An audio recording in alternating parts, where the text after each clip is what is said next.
For a few minutes, I would like to take you back to almost 34 years ago. It's December in the year 1991, and 12 member states of what was then called the European Community gather in Maastricht to discuss the streamlining and broadening of European cooperation. Present are our then Queen Beatrix and French President Mitterrand. February 1992, these same leaders signed the Maastricht Treaty in the Netherlands, which will turn the European Economic Community into the European Union. It is said that no treaty in recent history has had so much influence on the daily lives of Europeans. 8 years later, in February of the year 2000, French President Chirac visits our then Queen Beatrix in the Netherlands. And in her speech to the president and his wife, Queen Beatrix mentions how in recent years our countries have quite often been on opposite sides. But today, she says in her speech, we stand side by side. And she emphasizes how our two countries were among the pères fondateurs, the founding fathers, of the European Union. And she says we therefore feel extra responsible for the future of the Union. And it's during this visit in the year 2000 that our countries decide it would be a good idea to found a council, a conseil, a yearly debate around themes that are relevant to both our countries and to continuously work on our bilateral relationship. And this turned into the Erasmus-Descartes conference. And the core of this conference is to bring together people from all kinds of backgrounds, because our problems can only be solved by a multidisciplinary group of people, and bold solutions can only work if they are proposed by a multidisciplinary group of people. The first conference takes place in the year 2002, and it debated all kinds of topics, from social welfare to the separation of church and state in the early years, and in later years more revolving around science, technology, and innovation like the energy transition or quantum technology. And this year, food sovereignty. It's a timely discussion. Why? President Macron visited the Netherlands in 2023. It was a fun visit, as you can see. And organizations from both our countries signed a pact to stimulate innovation and progress. And it was emphasized that our countries can work together better in 4 domains, of which the food transition is one. Also, this event takes place shortly after the economic mission of our king and queen to the southwest of France, which is one of France's highest active agricultural regions. And this event takes place in the midst of the discussions around the new common agricultural policy and in the midst of the discussions around the successor for Horizon Europe, which is EU's main funding program for science or for research and innovation. So, having this discussion now, with such an excellent audience, makes sense. And today we'll be discussing everything around food sovereignty, the challenges and opportunities that our food systems face, geopolitical tensions, climate change, of course, the urgent need for new talent, as many farmers are retiring, the access to new technologies, the access, but of course also the adoption of new technologies, and topics like fair competition. We'll talk about existing successful corporations. We'll also talk about opportunities for new corporations. We have many speakers. We have 4 roundtables. It's a very packed program. So I invite you to really take part in this program. Let's turn this into an interactive dialogue, because we have an amazing audience, you. We have people from universities, we have people from big companies, startups, we have bankers, we have farmers, we have youth association members, and of course we have young talents and people from the governments. And that is exactly what this conference is about, to have a conversation with such a diverse audience. So welcome again to the 23rd edition of the Erasmus-Descartes conference. And a special welcome to our 2 excellencies, Mr. Versteeg and Mr. Allebroen, and of course our missionary state secretary, Jean Rumeny. My name is Irene. I have the incredible honor of being your host this afternoon. I studied, no worries, I studied psychology, but my background lies in entrepreneurship and technology. I spent 5 years in the Dutch quantum technology ecosystem. I know a couple of people in this audience through my work at Quantum Delta NL, and I'm super honored to lead today's discussion. And I would also love to hear who you are. So, let's start easy. Can you stand up if you're French? I like this 50-50 division. Thank you so much. Can you stand up if you're Dutch? Okay, slight majority, but still, I think it's 60-40. Thank you so much. Who here is a farmer? Can you stand up if you're a farmer?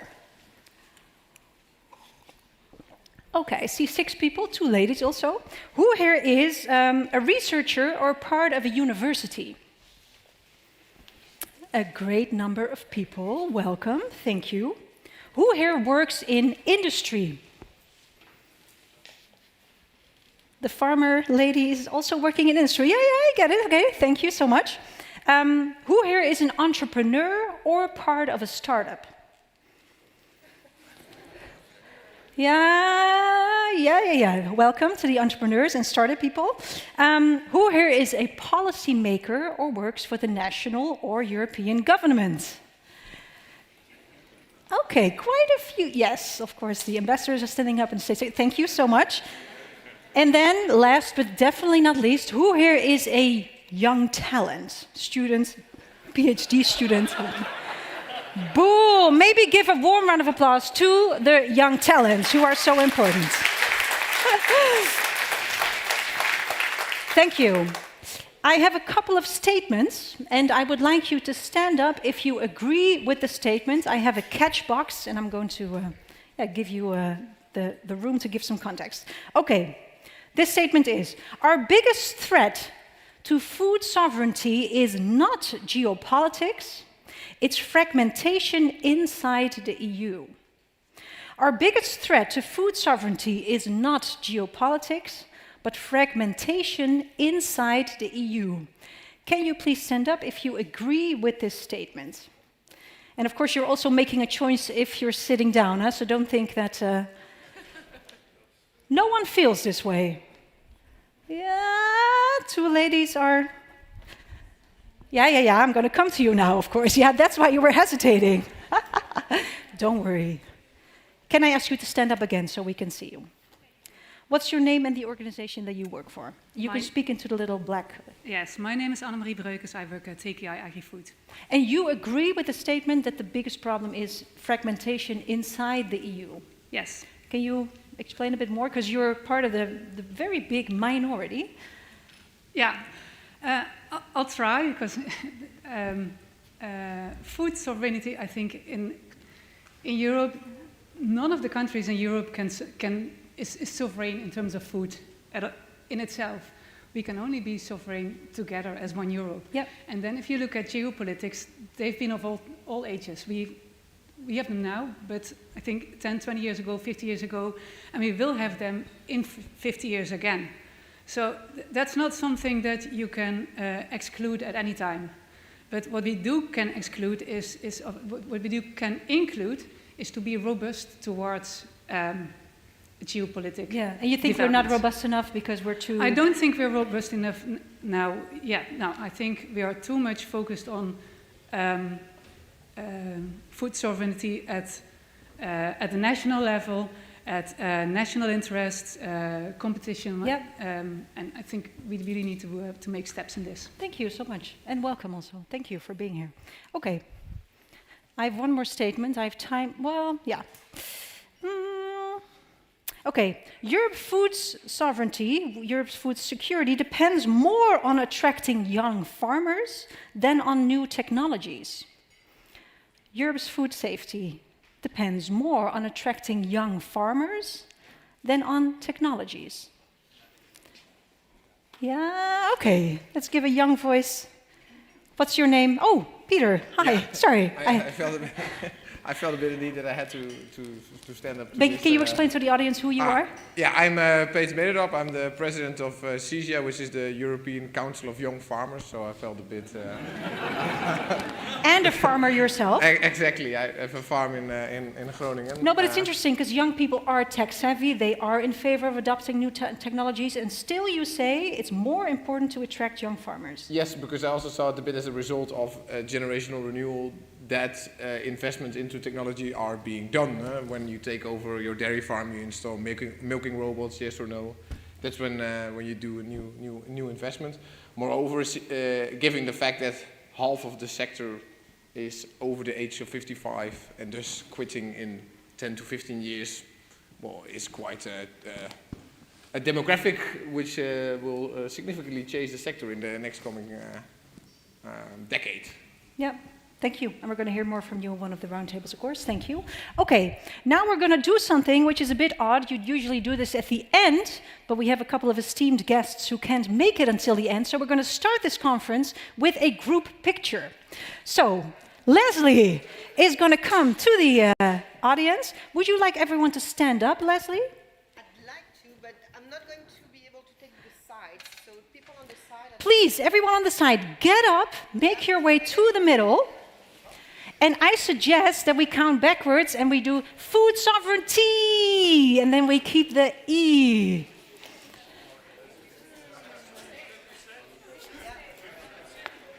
Do you have anything you want me to tell them? Can you see everyone?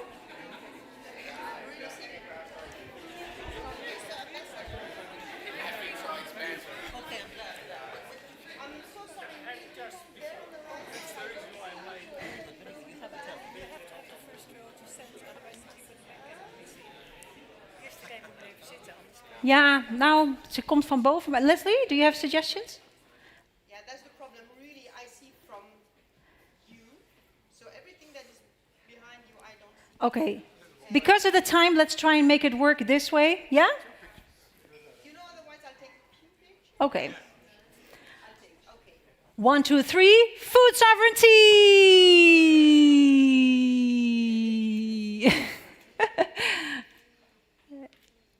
Yeah, one time. Yeah?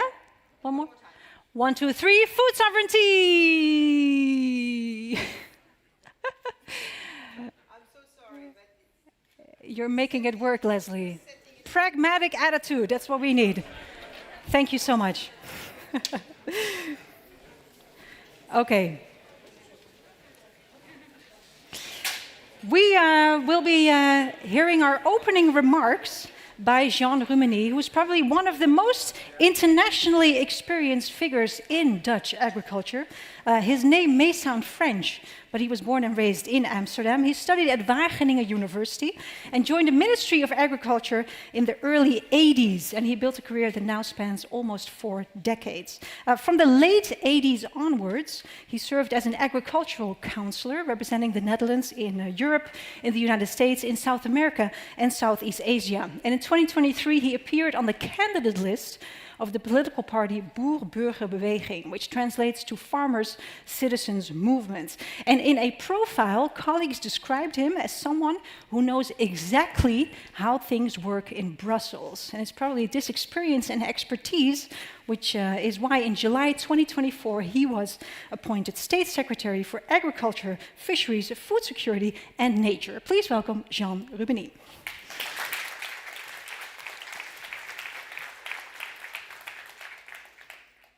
Is the height okay, like this? Let's test it. Can you hear me? Yes. I think you can hear me. Wonderful. Okay. Vos Excellences, Monsieur Ambassadeur, der Rector Général, Mesdames et Messieurs, chers invités. J'aimerais avant tout remercier celles et ceux qui réalisent cette 23e conférence Erasmus-Descartes. C'est avec grand plaisir que j'ai accepté d'y participer et veuillez m'excuser de poursuivre en anglais. I don't wish to detract from those after whom this conference is named, nor from the great, great legacy of reason of both Erasmus and Descartes. But it is no less of a treat that we meet between the shelves crammed with works of art, many of them being cultural heritage that France and the Netherlands share, which is an heritage of beauty and awe, and a form of consciousness, in other words, another source of knowledge.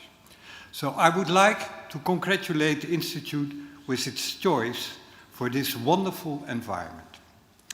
Now let me get to why we are here, to reflect with you on our aims for innovation, knowledge and food security, the themes of our times. Many of you will agree that the work of farmers and fishermen is the invariable foundation of our food system, that their efforts are the core of who we are and who we can become, that we as countries have very well through that since the last ages. A common thread runs from the opportunities of farmers and fishermen to those of our people and our nations. But do we act accordingly? Do we really consider the position of farmers and fishermen and their families? Are they present enough in our discussions? Sometimes I think we could be more vigilant. Why vigilant?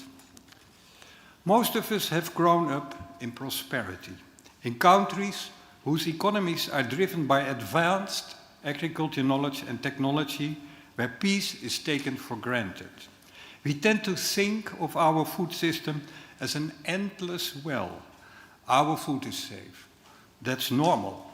It's everywhere, 24/7 available, often sustainable produced, until outbreaks of war, plagues, diseases, or trade dynamics remind us that prices of elementary food products like bread can soar, that Dijon mustard can be rare, that panic is contagious, and that our societies can find themselves in an immediate state of chaos.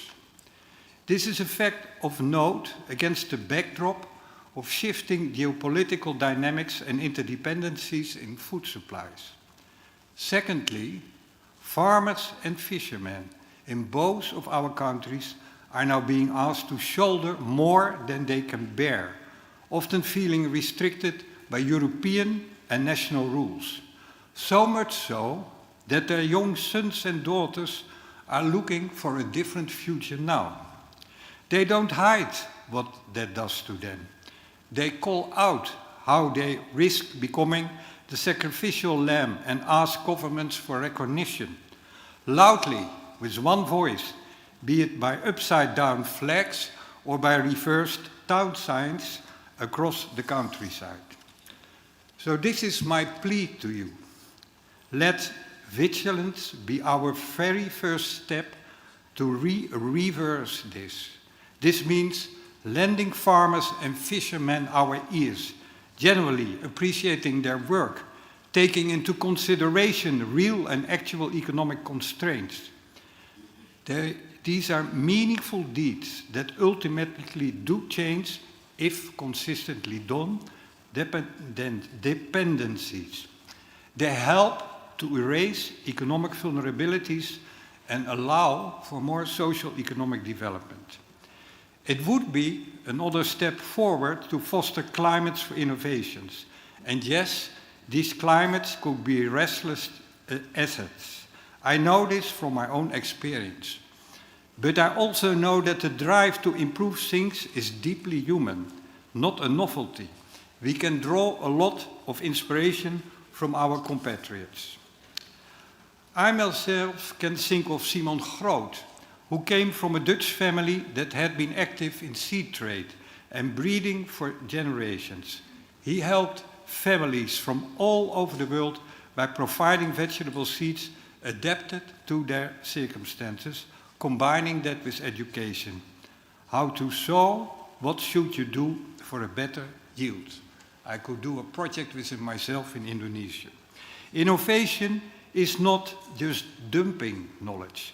It's having the courage and the stamina to apply your solutions to local situations, knowing you can always graft new knowledge onto the old. This is in the French genes too. Remember Jules-Émile Planchon, the 19th century botanist from Montpellier, who found a solution to what initially seemed like the near end of viticulture due to an exotic pest. All the time he noted this. It was an almost invisible insect hiding in the soil, multiplying by countless myriads, which was exhausting even for the most vigorous finds. That insect was the American grape Phylloxera. So Monsieur Planchon sought advice from an American expert, and together they crafted European vines onto American rootstocks. The grapevines gained roots that indeed resisted the destructive pest. Powerful innovations know no borders. They are found beyond and in between. Some borders between aerospace and agriculture technology were crossed last October in Toulouse during the Dutch royal couple's working visit, also attended by many Dutch and French companies and institutions. New domains are to be explored jointly. I would also like us to remember the Innovation Pact, by which France and the Netherlands agreed on cross-boundary solutions, literally, symbolically, and bilaterally. It was signed 2 years ago during President Macron's state visit, as just was mentioned. Ladies and gentlemen, I've touched upon 3 anchors for food security. One is to be found in practical collaborations I just mentioned. The collaborations France and the Netherlands agree upon during working visits or via a pact. Another anchor is within broad networks and crossovers where more know-how can be shared and more lessons are learned. And the third, perhaps the most important one, is our mindset. In us minding the circumstances of the farmer, it will make countries more aware of how we depend on global resources and help to better prepare when unforeseen crises expose hidden vulnerabilities. Something that brings us to that mindset lies right beneath our feet. This depot preserves a preliminary study of the gleaners, Les Glaneuses, the well-known work by Millet. We know our own Vincent van Gogh drew much inspiration from him. Van Gogh added to the gleaners' hope, the optimism of the sower, amongst other things. Reality has evolved because nowadays drones roam Millet's harvest fields. Lone sowers have been replaced by tractors, and ironically, we now find ourselves to comment with Spangler's words in the best conceivable corner of our world, an important heritage and one really to cherish. Ladies and gentlemen, our heritage comes with a responsibility to choose for innovations consistently. I hope that all of us will continue to foster exactly that, so that we can do what is right for future generations. Thank you.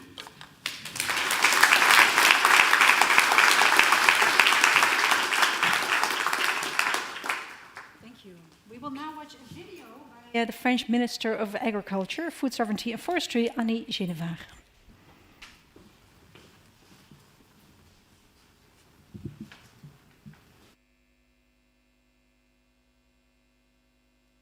Monsieur le secrétaire d'État, messieurs les ambassadeurs, chers amis, je voudrais d'abord saluer chaleureusement tous ceux qui ont rendu possible cette 23e édition de la conférence Erasmus-Descartes.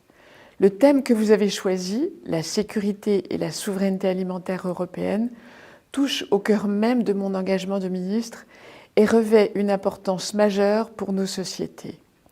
C'est donc avec regret que je m'adresse à vous à distance, retenu à Paris par l'examen du projet de loi de finances pour 2026. Depuis plusieurs années, la question alimentaire s'impose à nous avec une force nouvelle. Les tensions géopolitiques s'intensifient, les chaînes d'approvisionnement se fragilisent, les crises climatiques se multiplient. Autant de lignes de faille qui rappellent à quel point nourrir nos populations n'est jamais un acquis. Et dans ce monde devenu plus imprévisible, nos agriculteurs affrontent des défis croissants, parfois vertigineux. Face à ces défis, notre devoir est clair. Bâtir un système agricole et alimentaire plus innovant, plus durable, plus résilient. Un système qui consolide notre souveraineté alimentaire européenne tout en contribuant à la sécurité alimentaire mondiale. Rien de tout cela ne pourra se faire sans une coopération renforcée et je me réjouis de la relation de confiance qui unit la France aux Pays-Bas, particulièrement dans les domaines agricoles et agroalimentaires où nos chemins se croisent depuis longtemps. La visite d'État du président Macron en 2023 a donné un nouvel élan à cette relation avec la signature du Pacte pour l'innovation et la croissance durable qui fait de la transition alimentaire l'un de ses axes prioritaires. Cette ambition commune trouve un prolongement naturel dans la coopération entre l'INRAE et Wageningen. Ces deux institutions portent depuis des années une recherche à la pointe attentive aux besoins du terrain comme aux grandes transformations du siècle. Le renouvellement de leur accord de coopération le 11 septembre 2025, sous l'impulsion de leur président, Mme Siouki Eimowara et de M. Philippe Mouguin, prolonge plus de 15 années d'échanges féconds que je tiens à saluer. Pour accompagner cette dynamique, nous avons besoin d'un cadre européen solide, capable de financer et de déployer des politiques d'investissement, d'innovation et de recherche à la hauteur des enjeux. Je me réjouis d'ailleurs de la présence de la Commission européenne parmi vous, tant elle est un acteur essentiel de cette ambition partagée. La politique agricole commune en est la pierre angulaire. Elle demeure notre premier outil. Il nous appartient de préserver son ambition, sa cohérence et son caractère véritablement européen. La PAC a été fondatrice de notre Union. Elle doit rester fondatrice de notre avenir. Cela exige des moyens budgétaires à la hauteur de la mission qu'elle porte, nourrir les Européens et garantir notre souveraineté. D'autres instruments européens seront également déterminants, notamment le futur fonds de compétitivité et son articulation avec le prochain programme cadre de recherche et d'innovation, Horizon Europe 2028-2034. Ces outils doivent nous permettre de soutenir les investissements essentiels, d'accompagner les transitions et de donner à nos agriculteurs comme à nos entreprises agroalimentaires les moyens de se projeter dans l'avenir. Mais rien de durable ne se construira sans ceux qui feront vivre cette agriculture demain. Le renouvellement des générations est l'autre grand pilier de notre souveraineté. Former des agriculteurs, des ingénieurs, des chercheurs, des décideurs, c'est assurer la continuité d'un savoir-faire européen, d'une ambition partagée et d'un destin agricole commun. Je me réjouis de l'importance que vous avez accordée à la voix des étudiants et des jeunes chercheurs et j'apporte tout mon soutien à l'intervention des jeunes talents. Votre action est déterminante pour l'avenir des Européens et vous êtes les artisans de l'agriculture européenne qui arrive. Chers amis, permettez-moi finalement de remercier chaleureusement les Pays-Bas pour leur accueil et pour l'esprit d'échange qui caractérisera, j'en suis certaine, cette rencontre. Puisse cette conférence prolonger ce que nos deux pays savent produire de meilleur, une coopération concrète, ambitieuse et porteuse de solutions d'avenir pour notre agriculture.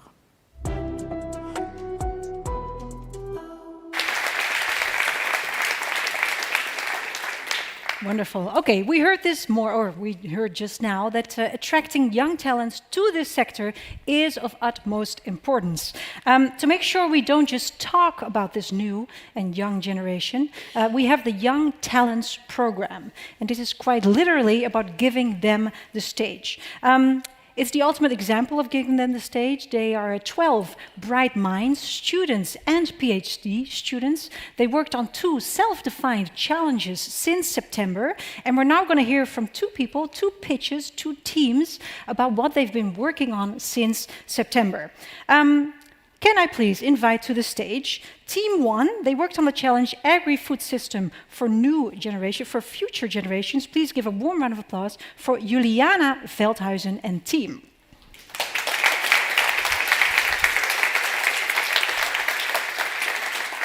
You already have a microphone. Wonderful. Do you need the clicker? Yes, please. Eva will take it. Yes. Here you go. The floor is yours.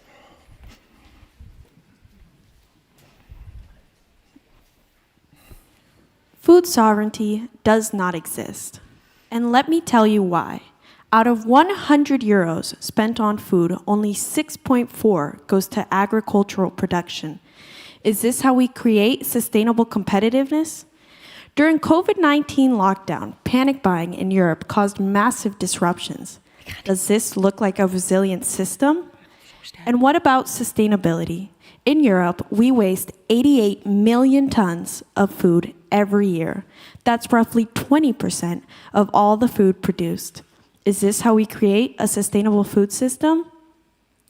But this is not a message of despair. It's an invitation to rethink the future. As you can see, there are already many successful initiatives present today, proving that this method can work. As a vital part of human life, we want to put food back at the center of our social contract. So let's go on a brief journey, far from the system we know, into a future where food is finally at its rightful place. We envision a society where governance begins not in boardrooms, but in gardens. Meals become democratic spaces where growing, cooking, sharing are the foundation of democracy. We envision a society where the government actively orchestrates daily life around nourishment. Urban and rural planning are revolutionized to ensure every development includes spaces to grow. We envision a society in which cultivating the soil is a collective responsibility. In this food-centered society, the school timetable follows the seasons, not the clock. Children cannot be passive consumers. They are trained as active stewards of the food system. They learn to read the weather like a book, understanding climate change, plant growth, and food literacy. These children are more than just students. They are food citizens ready for solidarity. They possess the most necessary knowledge of all, how to sustain their community in a changing world. Through nature, kids learn that food heals. Putting food first leads to a healthier life. Today, Europe faces rising rates of obesity, chronic illness, and mental health issues, all of which are a result of losing control over our food and our health. Actually, in 2022, 59% of adults and almost 1 in 3 children in Europe were overweight or living with obesity.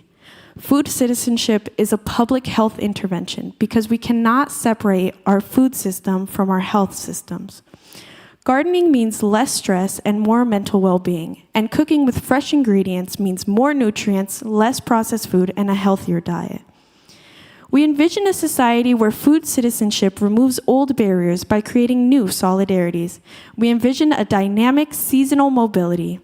This means that urban residents benefit from paid leave to help contribute to the food system, while farmers in the countryside receive support for their business and are able to exchange expertise and connect with people from the city. This is a voluntary act of solidarity. These harvest periods define the calendar and structure social life around nature. Days of shared labor and in shared harvest, creating deep bonds between the grower and the consumer. When we restructure society to place food back at the center, we will be able to achieve happier, more resilient communities. While we don't see this today, it should be the objective of every state. Initiatives are plenty, and we are 6 young talents already working towards the future here in Rotterdam. So now, what is the Rotterdam you want for the future? What is the society you want for the future?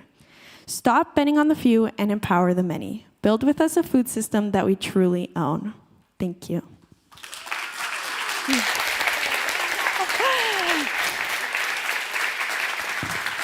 What a wonderful pitch. Thank you so much, Juliana and team.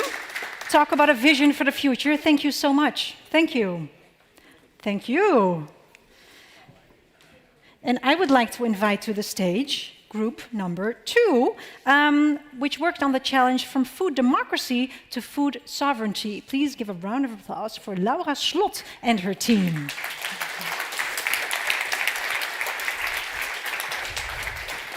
I think you have to click a few times still, Laura. Ooh, Tech, can you help? Because we're seeing the slides of group 1.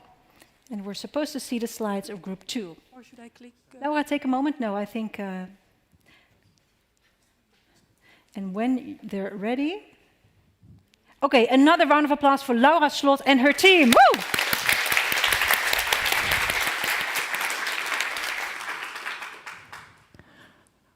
Who do you think has the power in our food system?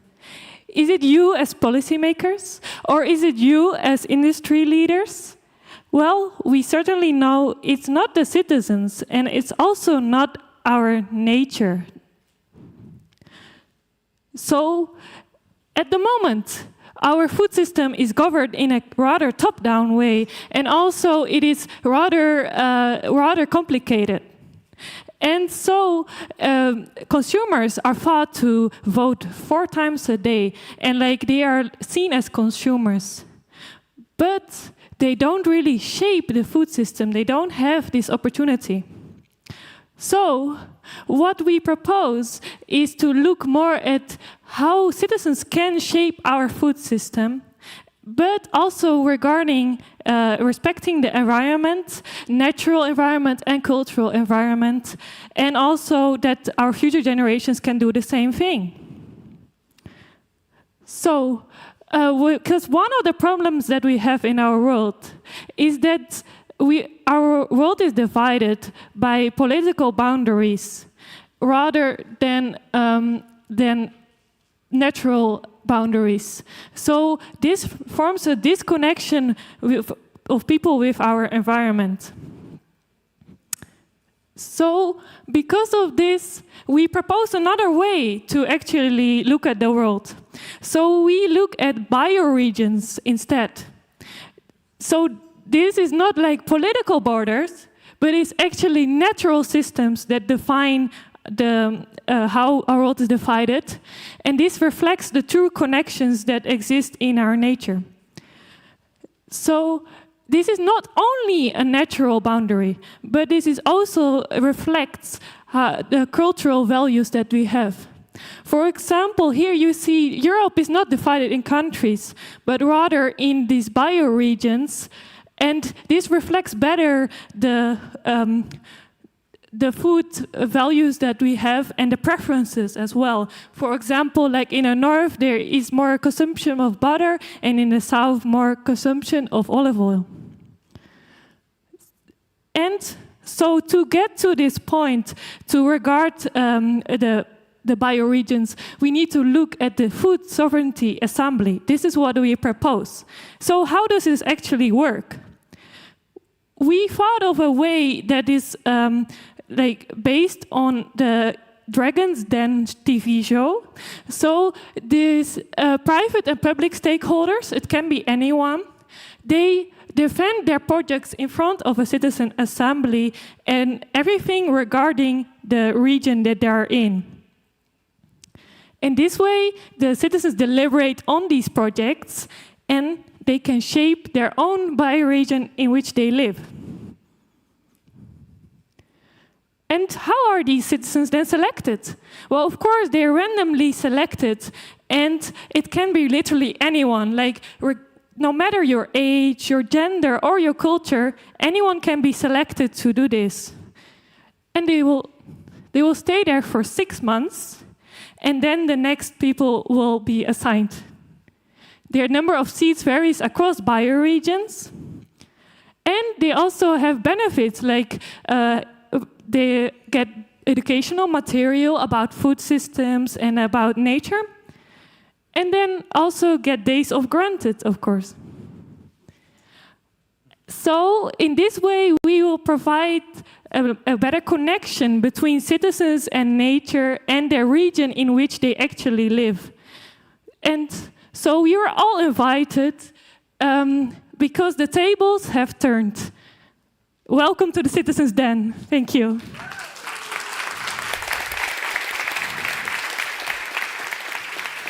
Well done, Laura. Thank you so much. Thank you. I'm going to ask you to step to the side of the stage, and then Mr. Roumanier, you have the honor of announcing the winner. I'm going to... Will you give a microphone? Wonderful.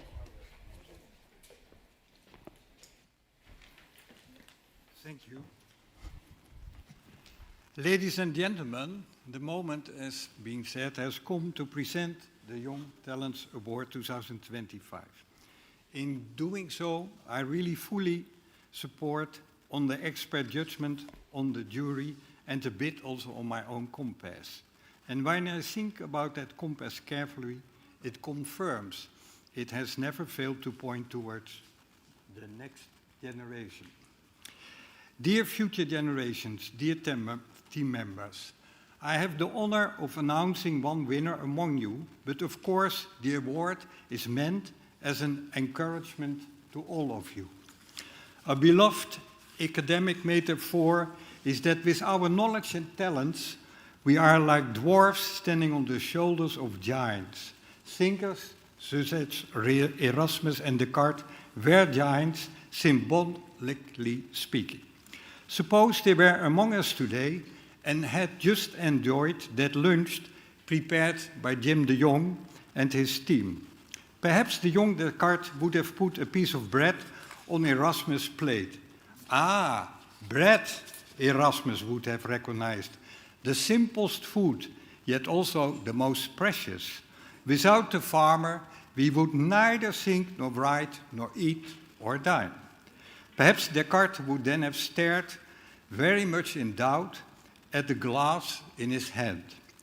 Good point, Desiderius. We can establish the conclusion that food precedes everything we think.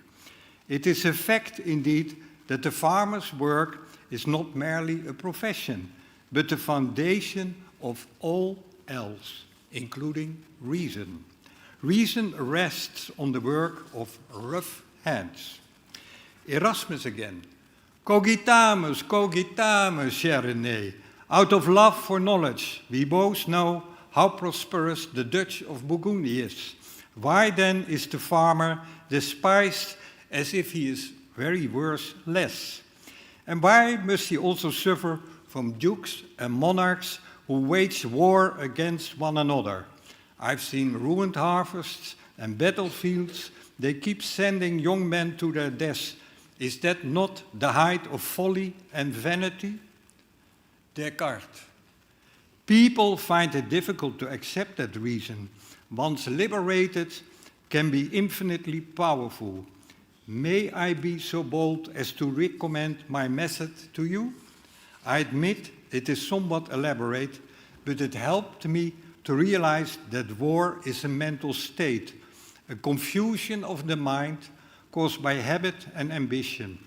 That is why, Desiderius, so many people seem so foolish to you. Dear team members, we all inherit from Erasmus, Descartes, and their contemporaries, who opened the door in Western Europe to an entirely new universe of knowledge. But it is entirely permissible not to follow these giants in rejecting a desire for honor. Ambition can be a strong driving force to defy old habits and reach new goals. In fact, we need this kind of habit now more than ever, and I take pride in your participation in this competition. Thank you for presenting your ideas, some of which my generation has not known. It is wonderful to be in your presence, being able to learn from your perspective on today's challenges. I will keep you in suspense no longer and name the team. The winning team is... Yeah, I missed now something like that. Food sovereignty does not exist. Congratulations. Stage. Come to the stage. Is er iets van bloemen?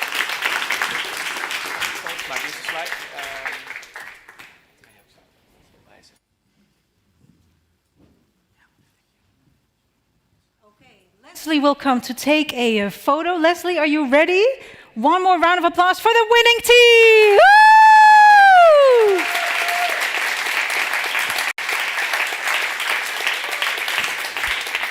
Yes? Okay, now I want to invite also you onto the stage because you also deserve another round of applause. Please stay on stage. Mentors, also come to the... Please, mentors, come to the stage for a group picture with everyone. Wonderful. I'm going to take this away. Yes, wonderful. Okay, one more time, round of applause for all the talents and their mentors. Woo! Okay, and now the winning team can come off stage, so the other team also gets their own photo. That's the last bit. Yeah, yes. I have my instructions. Okay, one more round of applause for the runner-up. Woo!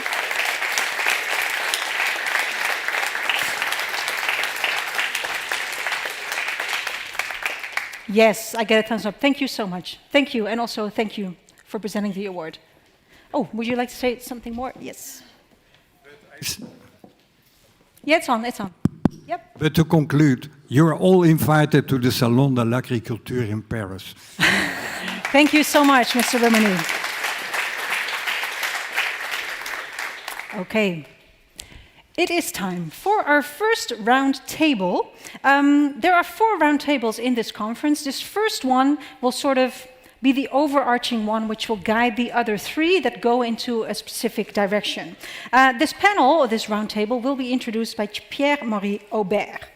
He grew up in the French countryside, spending his school holidays working on his grandfather's orchard, picking apples and pears for a few francs a day. Agriculture was familiar to him early on, but he soon realized that to change the system, you need more than just farming. So after high school, he entered one of the Grand Écoles in life sciences, where he completed his master's degree, but then again he realized, and I quote, biology alone simply isn't enough. So he moved into political sociology, and he obtained a PhD which focused more on the human side of transformation. And he spent nearly a decade working in developmental studies, mostly in North America, while lecturing at Agro Paris Tech. Eventually, he turned back to Europe, the food system that he grew up in and the policies that he could influence as a citizen. Today, he still teaches, but he's also the director for agriculture and food policies at IDRI, which is a French think tank. Please give a warm round of applause for Pierre-Marie Aubert.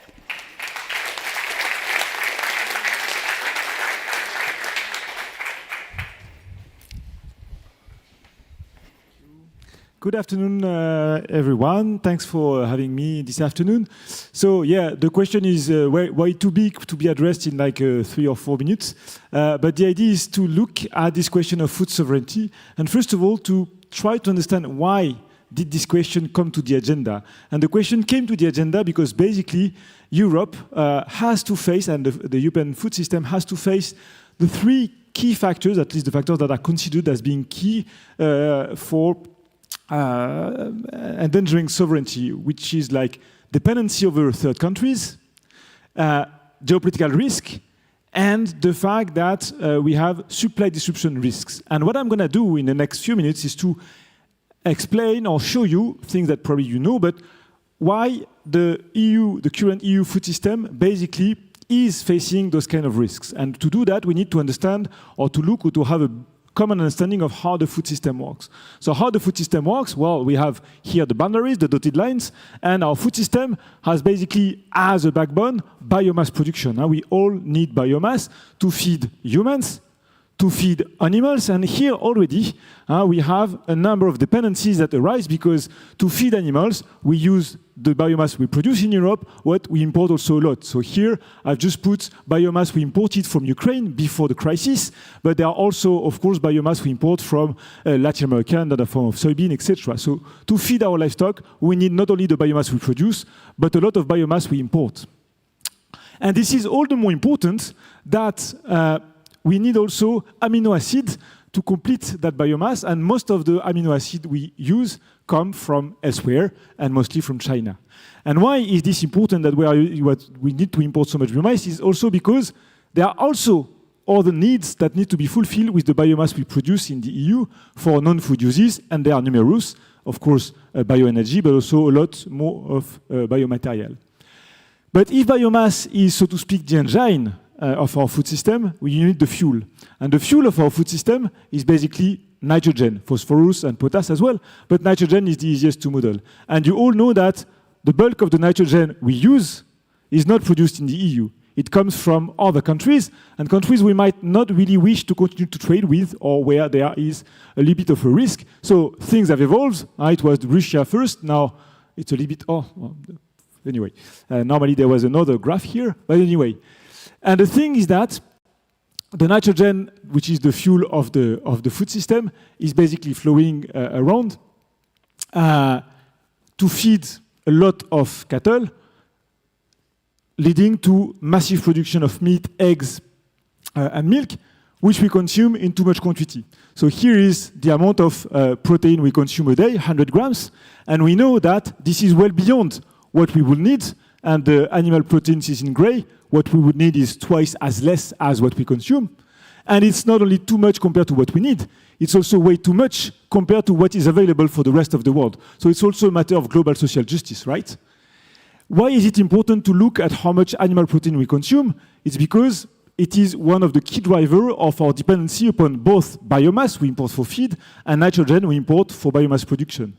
And this is done in a very inefficient way. If you look at the food system in a very simplified way, the nitrogen we import and the feed we import accounts for roughly 16 million tons of nitrogen, out of which a fraction goes around, but the bulk of it is lost. We lost over 60% of the nitrogen we consume in our food system, which is highly inefficient. So we need to be more efficient, to be more circular, and this also leads the EU food system to be dependent upon the rest of the world. This graph presents the dependency of the EU in calories and in proteins. We all know that we are dependent upon protein import. 25%, between 20 and 25% of protein we consume are imported. But this protein dependency directly translates into a caloric dependency. We consume nearly 10% of the calorie, nearly 10% of the calorie we consume are imported.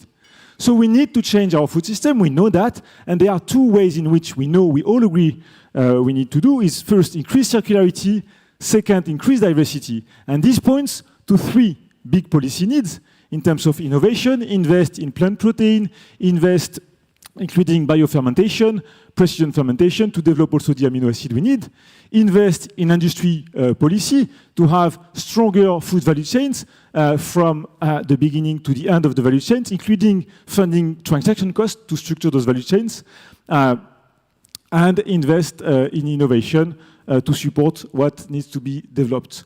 So that's a first kind of overview of the situation of the EU food system and why we need to change it towards more circularity, more diversity to reduce the structural dependency.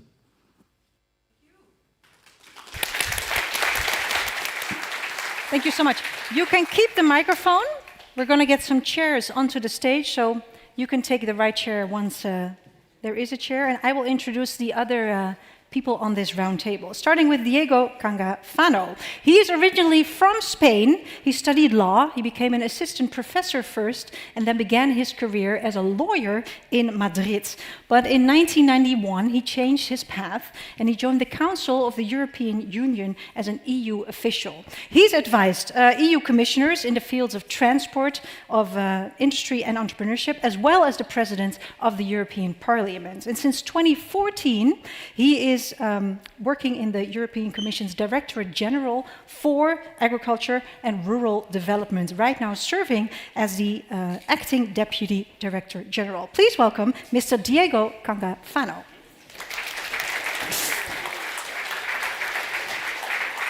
You may take a seat here, so we're... yes, exactly. Okay. Arthur Portier. He grew up on a farm just outside of Paris, where his family has been cultivating cereals and oilseeds for decades, and he still runs this farm today together with his brothers. But he also studied management, finance, and international markets, and this led him to start a career at another family company, Agritel, which is an advisory firm that was started by his father 25 years ago.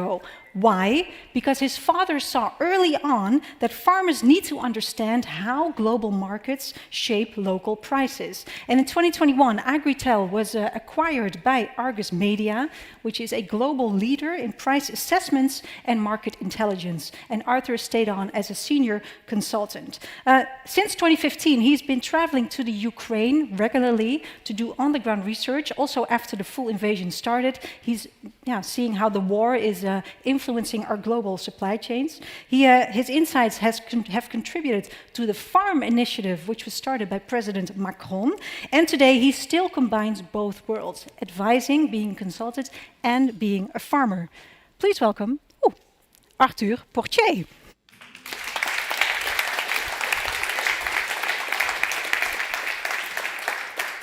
I think yes, it's working again. Okay, wonderful. Last but not least, Sjoukje Heimo-Vara has loved plants for as long as she can remember. At school, she discovered genetics, and in Wageningen, she realized that plant breeding is a beautiful discipline, but also a very slow one. So she moved to molecular genetics, an area where she could learn faster, act faster, and see results in real time.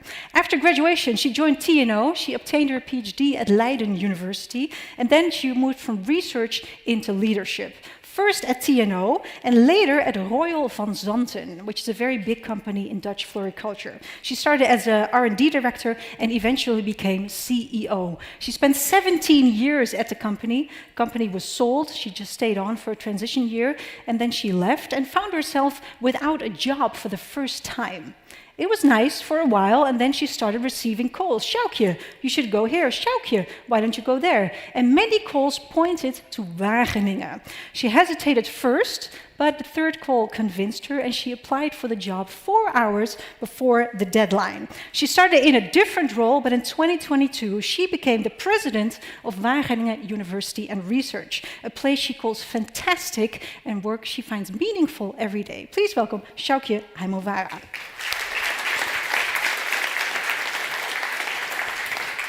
Okay, we have 2 microphones, do we? I see no microphones in your hands. Can I ask for another microphone over there? Thank you. Okay. Mr. Cangafano, I want to start with you, because this is the sort of round table that's setting the stage for the other round table. So can I just ask a broad question? When you zoom out, what are the overarching political insights that inform the Commission's vision on Europe's agri-food system? Thank you. Oh. Yeah, no, the technique is going to turn it on, I think. Oh, we do have to switch it on.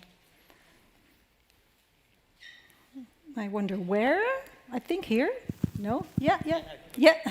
Thank you very much. And thanks for the French and the Dutch authorities for inviting me to be here today. I was thinking, what am I supposed to say that is going to resonate with French and Dutch people?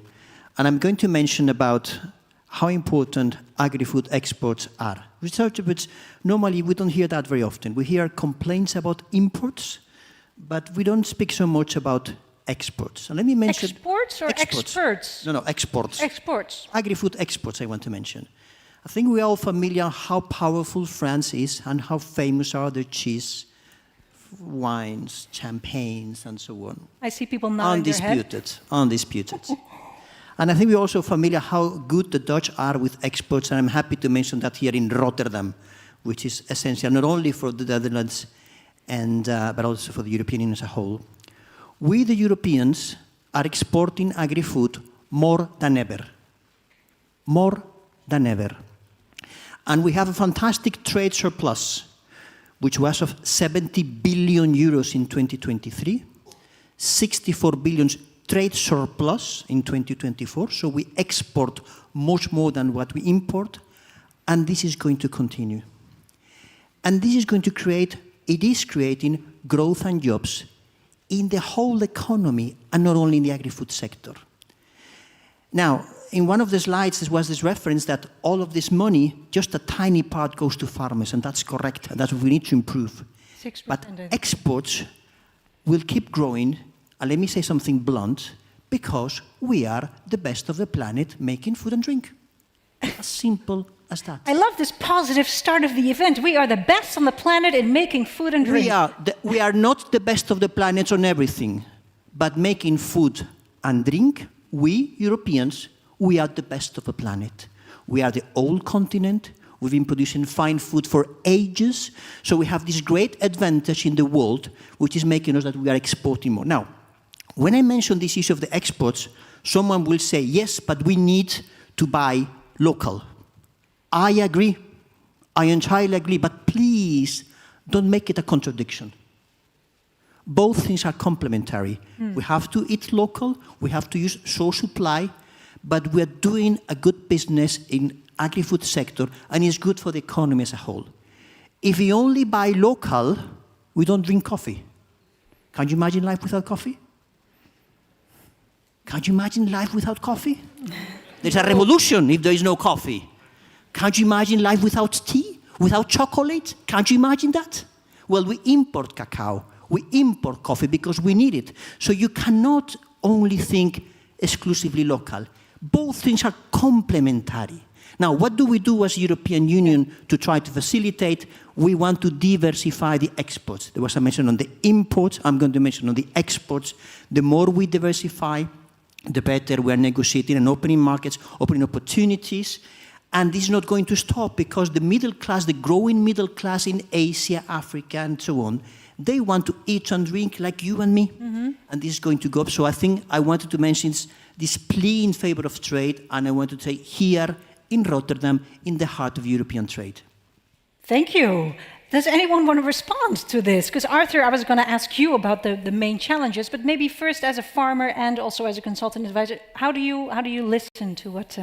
The first thing, I totally agree. So thank you, Diego, for that. I totally agree with that. Yes, producer, we have numerous, I would say, challenges, especially for the weather, for example. What's the most urgent challenge you're dealing with?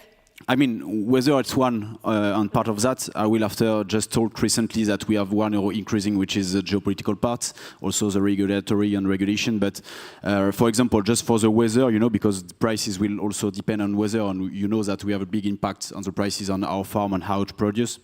But what we can say, it's just, for example, over the past 10 years in France, there have been 3 years with a production below 30 million tons for wheat, when the average usually is 35 million tons. So it's also changed something when you think about your export, program and also countries you have to deal with.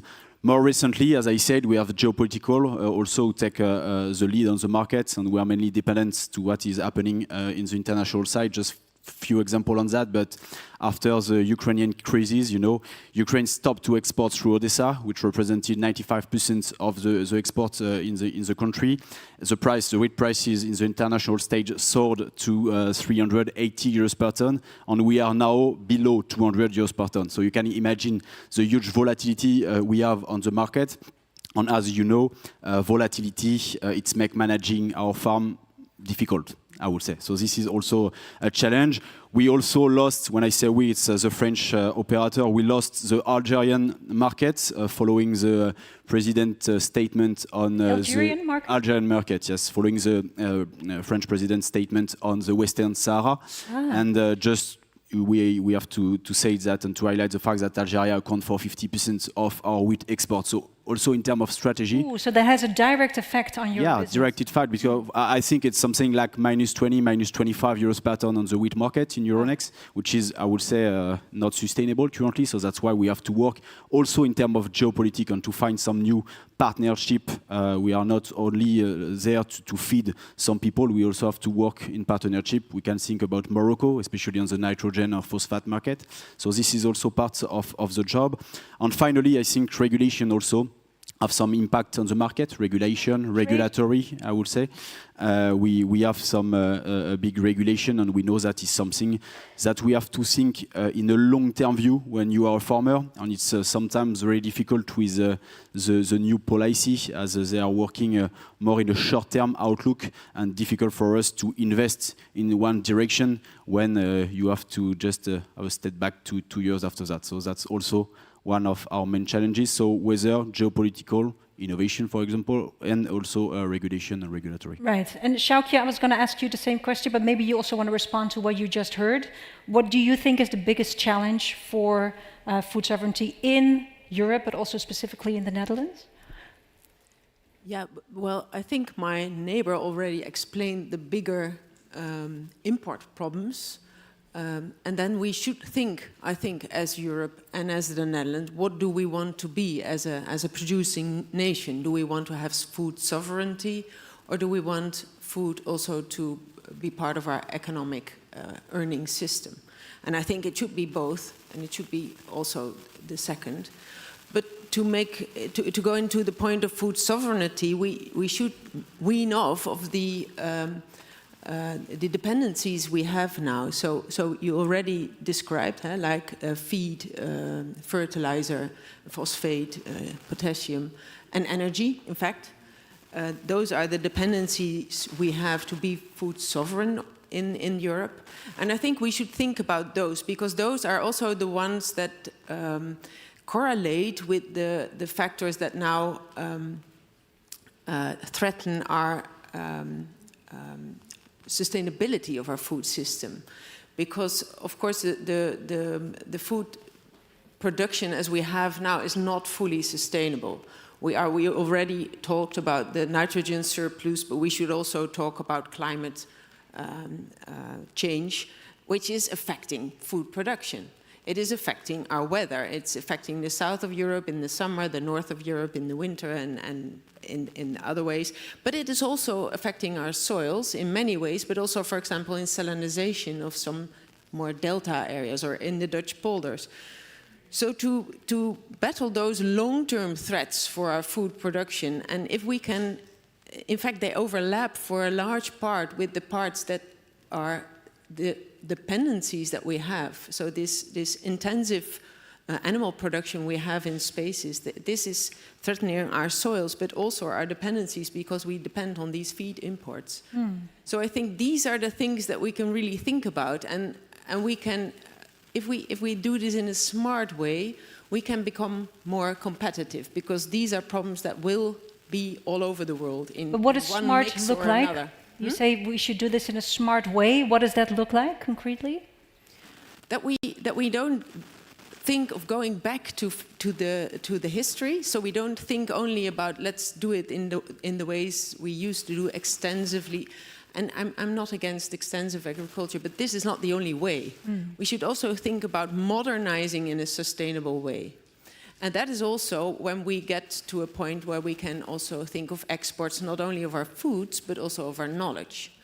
And I was talking to one of the people in public about the real speed China is making in food production innovation and knowledge. It's incredible what they're doing. They're also really heavily investing in food sustainability. Not always the same definition of sustainability we have, but planetary sustainability, they are heavily, and I'm happy they are. But if we don't, then we will be backlogged in this field. And I think that would be a waste of the position we have now, which I agree upon is still good. Yeah, because Pierre-Marie, how are you listening to this? Are you as optimistic as Diego is? Well, I would agree with Diego that we are probably the best exporters, the best producers, and that's why we are exporting so well. And I think we should not, we should be proud of that. I also think that what we are exporting is mostly things that have a non-price competitiveness. And I think it's important to make that distinction between price and non-price competitiveness. Because on price competitiveness, we were discussing that with Arthur over the lunch. On price competitiveness, for what are the pure commodities, the margins of maneuver we still have in Europe to gain a little bit more price competitiveness are very limited for one simple reason, which is that price competitiveness is not determined, but is strongly influenced by our yields. And our yields in most of the EU are very close to the maximum potential yields. While in most of the rest of the world, where our biggest competitors are, the yield gap is still very high. And so as long as they will be able to continue to improve their yields, they will improve their competitiveness, and they will continue to have gain and reducing their production costs. So I think we should not be naive on how much competitive we can be in the future. It doesn't mean that we should not be investing. I think we should be continuing to invest to make our food systems more circular, and there are a lot of innovations. More circular doesn't mean less productive. It just means different way of farming. But I think we should be clear on the fact that it's going to be a very big challenge to kind of catch up on competitiveness, or at least remain competitiveness on price competitiveness only, which brings us to the question of trade. How do we organize our trade in such a way that we can continue to export what we are good at producing, and at the same time, we continue to be able to produce what we are, if not less good, at least we are slightly becoming less competitive in price competitiveness to produce. And I think this is a big challenge, and it comes to what we have to offer to the rest of the world. We can offer very nice food, we can offer a lot of things, knowledge, probably, and we need to get the rest of the world to accept that there are things that we want to continue to be able to produce, even though from a pure market perspective, it would be most advantageous in a Ricardian perspective to import this. And we don't want to import this because we want to be able to continue to produce the food we consume. Understood. You wanted to say something. I need to say something about the title. The title, okay. The title. We don't have a problem of food security in the European Union. We don't. And thanks God, this is inter alia thanks to the Common Agricultural Policy. We can all criticize the Common Agricultural Policy, but I think it's also fair to say that it's working pretty well. And in the worst moment of the pandemic, where we didn't have drugs, we didn't have a lot of things, we did have food. We did have food. So I want to praise the farmers and the Common Agricultural Policy. We don't have a problem of food security. And as the minister said, we have this policy working for 60 years. It can be improved, definitely, but it's quite solid. We do have an issue on food affordability, but not on food security. Okay, we have an issue in food affordability. Food affordability, where it's expensive, that we have an issue, but not on food security. I mentioned on imports, I mentioned exports, I mentioned on imports and the dependencies. We are working to reduce the dependencies. And today is a very peculiar day because today the Commission has approved a strategy on bioeconomy, how to use bioeconomy and how to use, for example, biofertilizers, how to improve circularity, as you said before, to reduce dependencies on fertilizers, for example, we're dependent, and how to enhance, for example, we're also dependent on feed materials. We import a lot of soya from some countries, how to enhance our protein production in the European Union to be less dependent. But while I have the floor and while we hear most of the times critics on the Common Agricultural Policy, I want to do the opposite. Yeah, it's clear. I like it. The Common Agricultural Policy with all the inconvenience, but we don't have a problem, thanks God, of food security in the European Union. Wonderful. I saw you sort of, yes, but also you, Pierre-Marie, maybe Sjoukje. Maybe the only thing I wanted to say, and I'll leave the floor after, but I would kind of push back a little bit on the food affordability, food security, because food security is basically 4 pillars, and food affordability is one of the pillars. It's access, availability, stability, and use. And so affordability is one component of food security, so I would not be so, anyway. You want to nuance a little bit what he said. Okay, he accepts it. Sjoukje. Yeah, 2 comments on food affordability. I think never in history have we paid so small percentage of our income to food. I think the Netherlands are worse because we don't value food enough, quality of food enough, I think, but France is better in that. But still, the percentage we spend on food is so low, and from that percentage, only a very, very, very, very small percentage goes to the farmer. It's a small aside. But what I see for the future for Europe is that there will be intense competition on land, fertile land. And if we want to be sovereign, because food sovereignty or security is now on the agenda, but we should also think about chemical and material sovereignty. And currently, I think globally, 95% of the chemistry is fossil-based. So if we have to wean off of fossils, we also have to go to bio-based chemistry in long term. We need some land for that. Land will not, usable land will not grow. I mean, the yield gap is quite close in most of Europe, not in the East, but so we have a competition for land, and we will have to think about that. And we should not just stick to the system as is, but we really should think what is the best division, the best use of our land for bio-based economy, for food, for export, for health. So I think that's what we should think about. Yeah, you want to respond? Sure. Go. I need to say something. In addition to land, soil quality, which is where we are lucky to have in the public the president of the European Board of Soil, former minister and good friend. Can he raise his hand so everyone... Yes, over there. Okay, welcome. And he knows that we're working very close to improve, in addition to land, the soil. And because without improving the quality of the soils, the amount of land we have is limited. But at least let's work together on improving the soil. Sorry, I couldn't resist, because it's also a way to recognize this gentleman. Wonderful. Arthur, you wanted to... Just to add something on that, as I totally agree, we cannot work on food sovereignty without energy sovereignty, and that's the fact. Without energy it's mainly yes, our energy dependency. We saw that, with the war, and when we stopped to import, and we tried to stop to implement some taxes on the Russian origin, for example. We have to change the way to think about that. But also we cannot, I would say, pit sustainability against economy. And we definitely have also to think about economy. For me, and as a farmer, it's impossible to have a sustainable system without sustainable economy. I mean, we need also to speak about economy. And on all the speech we have for, I think, the past few years, we always think about environment. We always think about, how to produce. We always think about a lot of things, but we always forget about economy, which is one of the most important things, I think, to be... I think if we want to stay rich like that, and to still produce in Europe, we need also to have an economy to think about sustainability, not after economy, but in the same time. Okay, so you think too much attention goes to the environment? It's not too much, because I know it's very important, and as a farmer, I totally agree with that statement, but it's just that we missed economy, and we have to place economy also in the top of the stage. Pierre-Marie? Yeah, thanks, Arthur. I guess on that topic, I think I will come back to what we were saying earlier. When we talk about economy, we talk about productivity, price competitiveness, non-price competitiveness for a share of the market.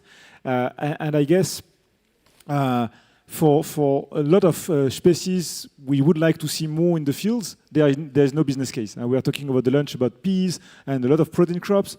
There's no business case. If I were a farmer, I would not crop those crops or very limited amounts. And so I think there is the question of, I try to address in my conclusive word in the speech. We need more research and development, upstream, downstream, and value chain structuration to make it possible for farmers to develop the crops we need to crop, to develop. And this is where part of the public money should go. And I would not deny the fact that the CAP is functioning well. But in terms of how to improve it, I was thinking, okay, how can we use part of the competitiveness fund? How can we use all the types of fund to support value chain structuration and to support price competitiveness? And when it's not possible, can we discuss also about trade protection, at least temporarily, to make it possible for farmers and industrial players to develop what we want to develop and be protected during the time of the development, and then we open the market. But the main question is, what do we want currently? I mean, I'm not sure that everyone in the room has the same vision of tomorrow, of the agriculture tomorrow. So who will decide and to get, the straight direction, give a clear vision of what we want? I'm not sure we want all the same thing. We had something to have a clear vision. We had a vision, and then it was rejected. We had a farm-to-fork strategy, which gave a vision for the European Union. I think we can say safely now that the farm-to-fork has been buried. But we had something. Now we can discuss about whether it was good or not, and whether the way in which it was developed was good or bad. But at least there was an attempt. And now the Commission, and Diego can speak about that, but we have the idea of having a vision and develop things around that vision. May I say something? There is a lot of discussion in the public opinion about the Commission proposal on the multi-annual financial framework, which, by the way, I'm happy to defend. If everyone criticizes, I'm happy to defend the Commission here. But there is very little... I think you're doing a good job. Thank you. Nobody's attacking. No. There is very little discussion on the European Competitiveness Fund and Horizon. Very little discussion on that. And that the Commission has made a very ambitious proposal, and we are putting on the table 40 billion euros of research and innovation for 4 things: health, biotech, agriculture, and bioeconomy. Okay? We still don't know how will be the repartition at the end. But what I do know is that today I'm responsible of agricultural research. We manage roughly 3 billion euros. And here we're discussing about a repartition of 40 billion euros between 4 things. Even if we are very bad negotiators, and I can tell you we are not bad negotiators, but imagine we are bad negotiators, we get 10, 12 billion euros. So it means that in the next few years, we're going to have a huge amount of money to modernize agriculture and innovation. That's something which is undisputed. So, by the way, I welcome your ideas. How would you spend the money? We're going to spend the money on that, and I will welcome your ideas, because this is going to happen, yes or yes. Sjoukje respond, and then I would like to open it up for questions to the audience as well. Yeah, Sjoukje. I want to second your remark that we should think about sustainability and economy at the same level. But then we should also think about how we organize the economy of our food system. Because now only a part of the cost and the revenues are going via the food cost and revenue. There's a lot of cost in the commons, which we pay for by measures to combat climate change or measures to clean up our waters, or in the Netherlands, funds to buy out farmers because of nitrogen issues. So that's part of the cost we pay, not via our food, but via our taxes. And the same, in a way, goes for the CAP, which is another mechanism. So if we can restructure the whole economics of food in Europe a bit in the way that the sustainability is rewarded or let's say rewarded at the right level, then we can steer, I think, economy and sustainability at the same time. This is a big thing, and part of it was tried in the former farm-to-fork strategy, but it is now sort of reversing, and and I think, and we can see that, again, I will point to China, where they view sustainability and economy, I think, at the same level, and for a good reason, because things that are scarce will become more expensive. So if we wait, we will be out of competition because of the damage done, so to say. Yeah. Did you want to respond, Arthur, or can I? No. Is there a question from the audience to one of the four speakers? Do you have a question, Peter? I saw you sort of listening intently. Yes. Peter from CEJA. Yeah, of course I can think of a question. No, I was very much enjoying the panel so far, and I was a bit triggered what Diego said, like I'm happy to defend the MFF, but I'm also happy to attack it. The MFF is the multi-financial framework? Yes, it's the European budget, and it's not per se the numbers of money which I would attack so far, because, well, I know more is never full. And it goes for all sectors, but more in the context of a European sovereignty, it's the structure I'm much more worried about, because we see a commission which is proposing a structure giving member states significantly more influence over how the money is spent also among the sectors, not just agriculture, but also the cohesion policy and rural development, without a lot of discussion in Brussels on what the commonalities of these policies still should be. It's much more up to the heads of states and the ministers of finance now in the capitals to divide this money among cohesion and agriculture. And seeing how many of the challenges in agriculture have a very big European component with it, be it food security, be it food sovereignty, or of any of environmental sort or market. From CEJA's point of view, the European young farmers, we should be in Brussels discussing most of these, how these interventions would look like. And that is where a big of a worry is, that we will have we go from a cap, which is quite common, to a cap which is 27 national policies. Maybe you want to respond, yes. Thank you very much, Peter, for the question. So there is certain decentralization that I admitted, but I disagree on the fact that we're losing the commonality. The Commission will not disappear, and all the national plans will be approved by the European Union, the Council of the European Union. We need, nevertheless, let's be a bit more critical with ourselves. We need to improve synergies. We really need to improve synergies. The Commission has been criticized for years that when there is something urgent, we are slow. Why are we slow? Because the budget is rigid. And now we're given flexibility and more decentralization. And now we're still being criticized because we have flexibility. So there's something inconsistent there. I mean, just let me be a very example that it's really close to my heart. Half of Europe is having a huge problem with water scarcity. Huge problem. Now, we talk and talk, but we don't address the problem. If you put the funds together, then putting the funds together, you have the possibility really to make huge investments to improve situation, let's put it in Greece or Portugal. So we believe we're having a good idea on this MFF proposal. And again, it's decentralization, but the commonality, of course, keeps being there. That's at least how we see things. Okay. Arthur, do you want to respond?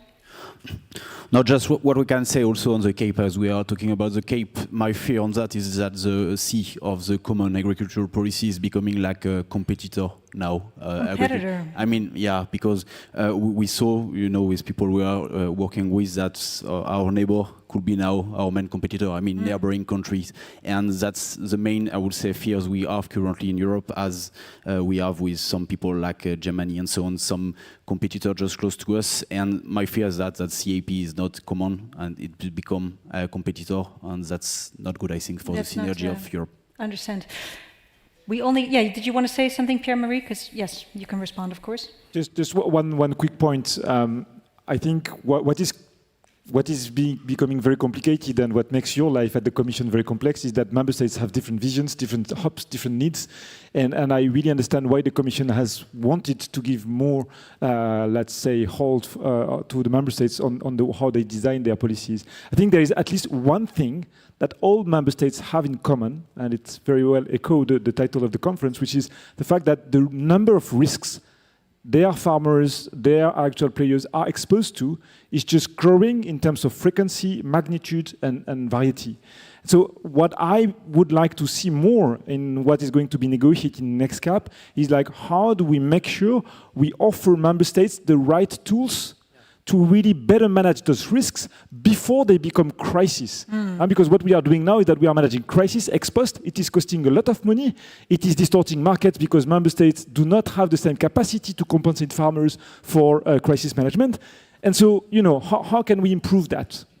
Wonderful. I was going to ask you, because we only have 2 minutes left, what your last sort of takeaway is, but I think maybe this is yours. Manage risks, not crises. Yeah, thank you. Sjoukje, is there something that you want the audience to remember after this I think panel? that my takeaway would be, don't put economy opposite of sustainability. Yeah, Arthur? I agree. And any other points you want to make? No, I think everything was said on that, but yes, we have many challenges, but also everything is impossible tomorrow. So we have to think in whole, as I said. We cannot oppose everything, and just think also in the long-term prospect, not only in the short-term prospects. I think it will help all the industrial and agricultural industry and farmer. Yeah, thank you. Diego, some last words. In one of my previous jobs, I was head of cabinet of the industry commissioner. And I remember first day in the office, and we meet the big les patrons des patrons, really the business Europe, the top. And then he says to my boss, well, can I do something for you? Yes, defend the industry. Defend the industry? Yeah, I was working for the industry. I want to defend the farmers. I'm tired to get to see unfair criticism to the farmers. And I think it's my duty to defend the farmers and to defend the common agricultural policy with all the mistakes that we do. But in essence, it's a fantastic policy which has bring us the best food of the planet. Boom! Warm round of applause. Thank you so much. Thank you. Thank you for this wonderful first roundtable.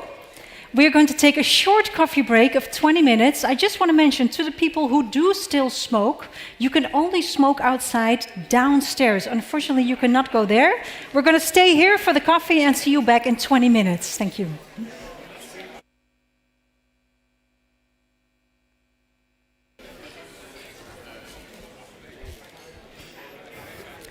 Welcome back. It's time for the second panel discussion.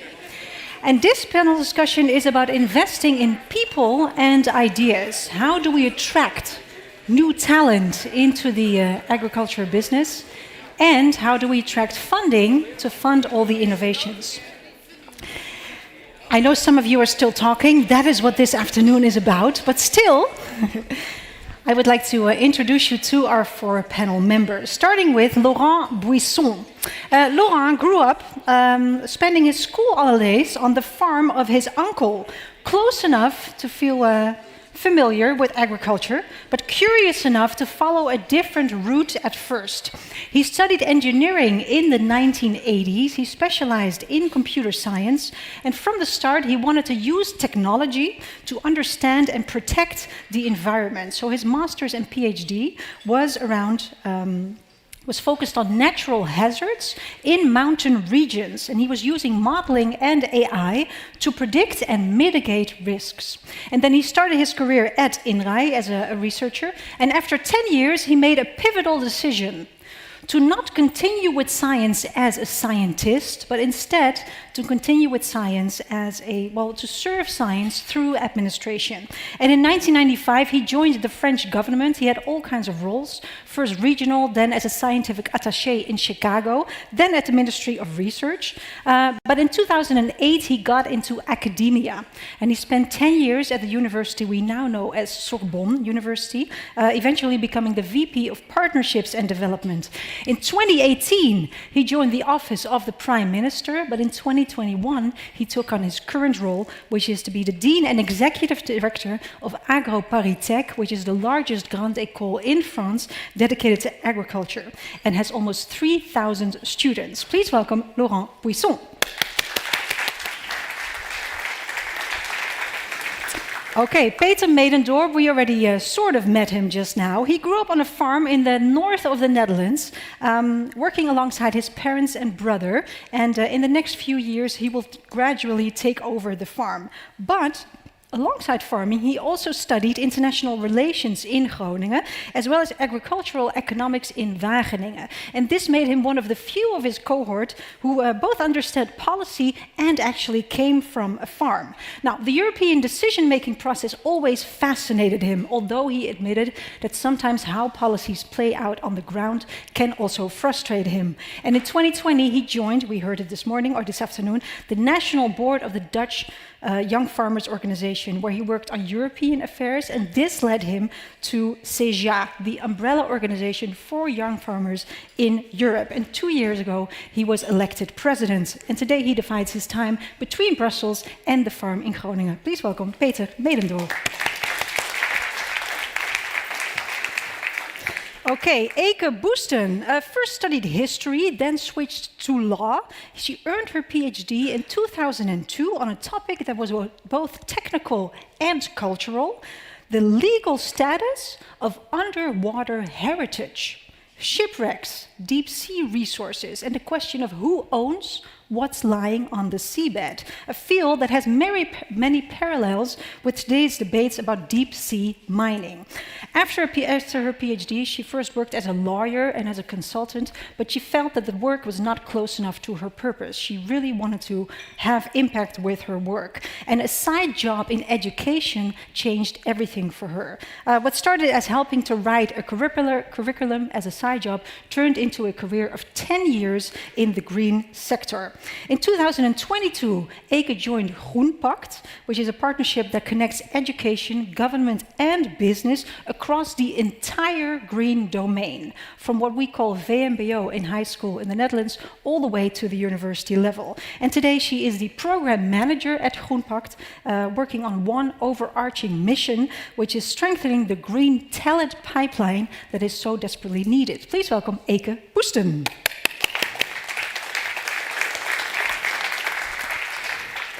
And then André van Troost did not begin his career in agriculture. In fact, at 18, he moved to the UK to become a professional cricket player. For years, he lived the life of an athlete. And what's really nice is that during these cricket years, he rented a small house on a dairy farm in Somerset. So in the summers, he played cricket, and in the winter, he helped out on the farm. And this sparked a long-lasting connection between him and dairy farming. A back injury abruptly ended his career as an athlete. He did a master's in marketing and strategic marketing in the UK. He completely changed his career. He worked for Procter & Gamble and later Danone, but the connection with dairy farming always stuck with him.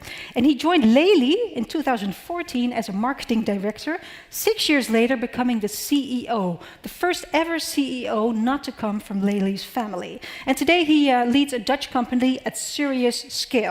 More than 100,000 Lely milk robots are in use worldwide. Lely operates in 52 countries, employs almost 2,500 people, and generates close to 1 billion, with a B, euros in annual revenue. Please welcome André van Troost.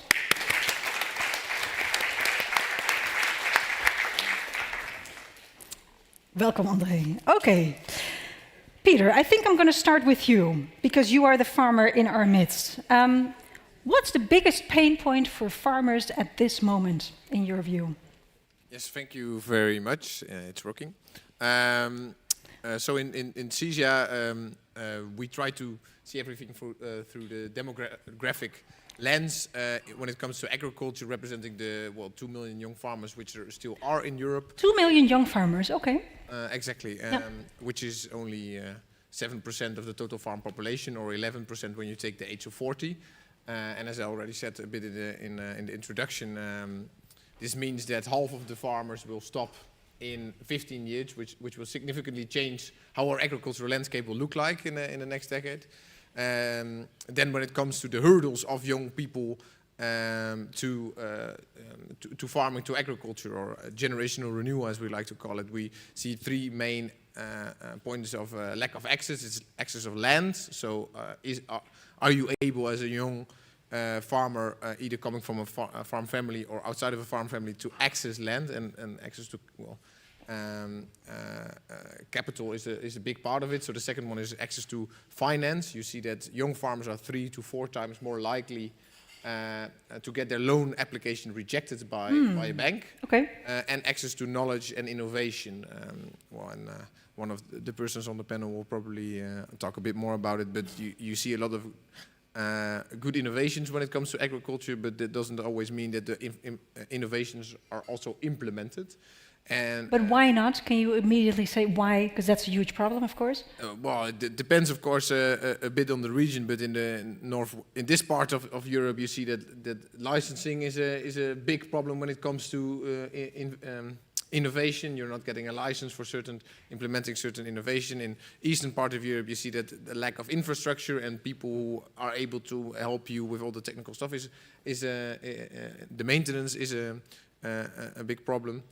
But it's not lack of willingness, is what I'm hearing. No, okay. Most certainly not. That's not at all what we are seeing. We see a lot of young farmers who are willing to join the sector. Okay. So I hear access to land, access to finance, and access to innovation. And knowledge. And knowledge. Okay, one more question for you, because I wonder, what do you think is needed strategically? And then we're going to get into this topic of attracting young talent. What do you think is needed strategically to attract more young talent to this sector? I must say, strategically has really become my favorite word, especially after the strategic dialogue. I'm making a list now of everything. You may laugh, it's no problem. Yes, go on. I'm making a list of everything which is not strategic, and it's not very long. Everything is strategic, okay, yeah. So, but this is a bit of a buzzword. What to add upon that, what is also very important for young people entering agriculture is how rural areas look like. One of my colleagues in the presidency, in the board, Elizabeth, is from Sweden, and she put it very nicely. It's that she either has to choose between cows or kids, because she has to move 1.5 to 2 hours to the closest nearby kindergarten. And if that's your outset for joining into an agricultural enterprise. That's very difficult, yeah. Exactly. That's a very large, personal sacrifice you have to make. Laurent, how are you listening to this? What do you think when you hear Peter talk, or do you have other thoughts about what can drive more young talent to come into this sector? I think that we have seen that with the presentation you made of our bios. I don't see any competition between agriculture and other sectors in higher education. I just see complementarity and trajectories. You don't see it, but you mean it's still there, but you think it shouldn't be there, or do you actually not see the competition between different studies? On a very short term, I can consider that a student that decides to become a computer scientist is not going to be an agronom. But on the middle term, I see that with his degree in computer science, he can join a company in agriculture. Okay. And I think that we see more and more this type of diverse profile. And once again, you have just proved that when you introduced the four of us, we have diverse backgrounds. Diverse background. We need students with vocational education. We need students with very strong maths basis. We need also young students with background in international relations. We need a broad variety of background to be able to serve our agriculture and our agri-food sector. So that makes you optimistic then? Because I hear you say in the middle, long term, there won't be any competition. Everyone can basically join the agricultural sector. On the long term, I'm quite optimistic. First, because the jobs will be there. The needs for talents is already deep. It will be deeper. And so we will need these people and they will join us. But they will probably not join us as my generation did with straight journeys, but by making some detours. And I think that these detours will just make them more competent, with more skills, any kind of skills. Okay, so you're very optimistic. Ika, I'm curious, are you as optimistic? Very optimistic. Okay, I love it. Please. Well, I think from the perspective of Groenpact, where we have all the educational institutions in one column and the government and the businesses organized, we communicate, and I think we should more strongly communicate that we have a place for everybody. We need everybody. We have a place for them. What do you mean with everybody? All kinds of skills? All kinds of skills, and I think that's what you're advocating. We need all kinds of skills, but we also need hands on the ground. We need higher education. We need people who do research. And I think that what we maybe not really communicate all that well is that if you want to contribute to a different world, if you want to contribute to food sovereignty, to a healthy world for humans, for plants, for animals, then this is the place to be. The green sector is the place to be. It's a place of hope, at least it should be in my view. And I think there is a world to win if we get that message out to all kinds of groups that we do not reach at this moment. And maybe feel a bit left out or maybe a little bit depressed about the state of the world we're in. And it's not necessary. We have that field, the green sector, where you can make that contribution. So I am very optimistic, but we have to keep communicating that message. Okay, so we have to do more storytelling. Yes, storytelling is very important. Show what we are doing, the important work we are doing, the combination we make with technology, but also the problems we face. Young generations face. We have a youth platform where Peter was a member of, which is trying to tell this story, tell new stories. Okay, Andre, I'm curious how you're listening to this conversation. Yeah, I have to be careful, of course, because we build robots. So our earning model is based on fewer people going into the industry. So no, I'm just being funny. But generally, I look at it two ways. I see that fewer and fewer people worldwide want to work in the industry, and therefore robotics are taking off very quickly. So if you are well robotized, a dairy farmer who used to need 5 people employed now needs only 1 or 2 at most. So I actually see it the other way. I see that fewer people worldwide want to work within the sector. And if I look at it from a company point of view, I employ engineers. So we have 800 engineers working here in the Netherlands. And there I see a huge threat as well, that farming is getting such negative PR in the Netherlands that all these very bright students from Delft or from Eindhoven who are engineers, 10 years ago, they wanted nothing more than to work in the food industry because it was sexy food, you feed the world. And now every day they hear that farmers are bad, that the industry is bad. So actually, at the moment, one of our biggest challenges is to find engineers who want to work within the farming industry. And they choose ASML, they choose VDL, they choose Philips, anything other than agriculture engineering. So I'm not so You're saying the same as Ike, we have to do much better storytelling. Much better, and we have to be a bit more thankful and a bit more grateful. And you know, I lived in the UK for 18 years in England, and every week in the House of Commons they start on Tuesday morning, and we'd like to thank the farmers for our food. Really? And everybody knocks the table and says, here, here, left and right wing. In the Netherlands, when's the last time that somebody in The Hague said, let's thank the farmers today for the food on our plate? It hasn't happened for years. And we really need to start doing that again. Otherwise, we're in a big danger and a threat of losing this industry entirely. So I'm not so positive, but I'm sorry for that. You're not so positive, but you're sorry for that. Peter, how are you listening to this? Do you feel like you have a worse rap as a farmer? Yes, of course, it's always nice to have receive compliments and have people tell you that you're doing a very good job. But I don't think that is the only thing that will actually make people move more into the sector. Maybe take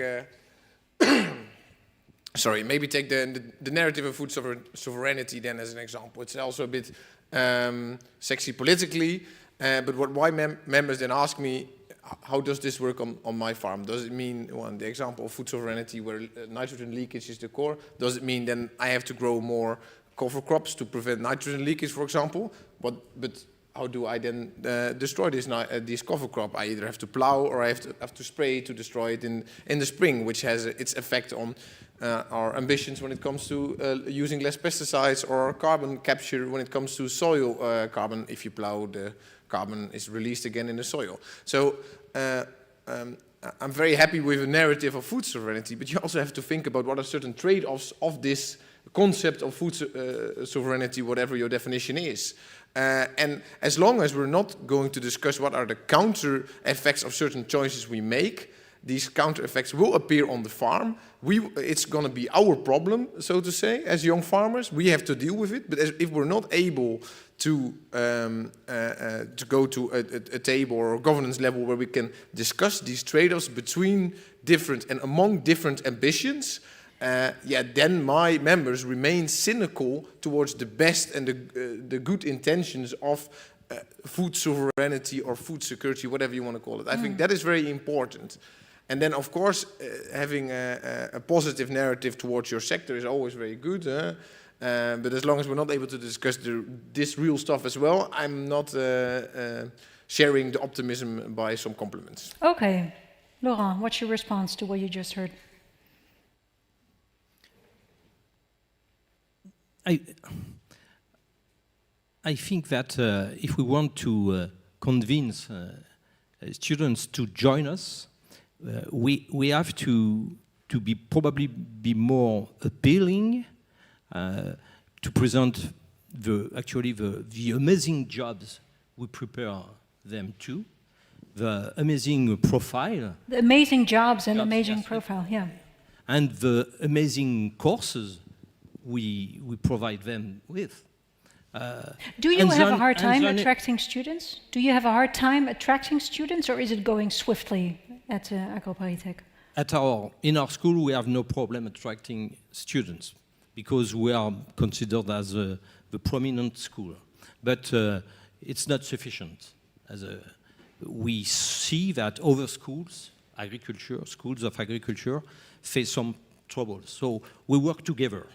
And we work together with other schools of agriculture, but we want also to work together with other schools, because we, as I already mentioned, as we have already seen, we need more interdisciplinarity in innovation, but to get this interdisciplinarity in innovation, we need it also within our students.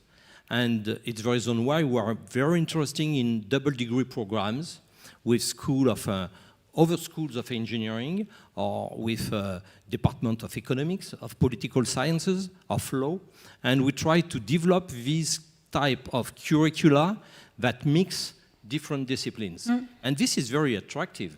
Students, young people, are not ready today to choose an exclusive way.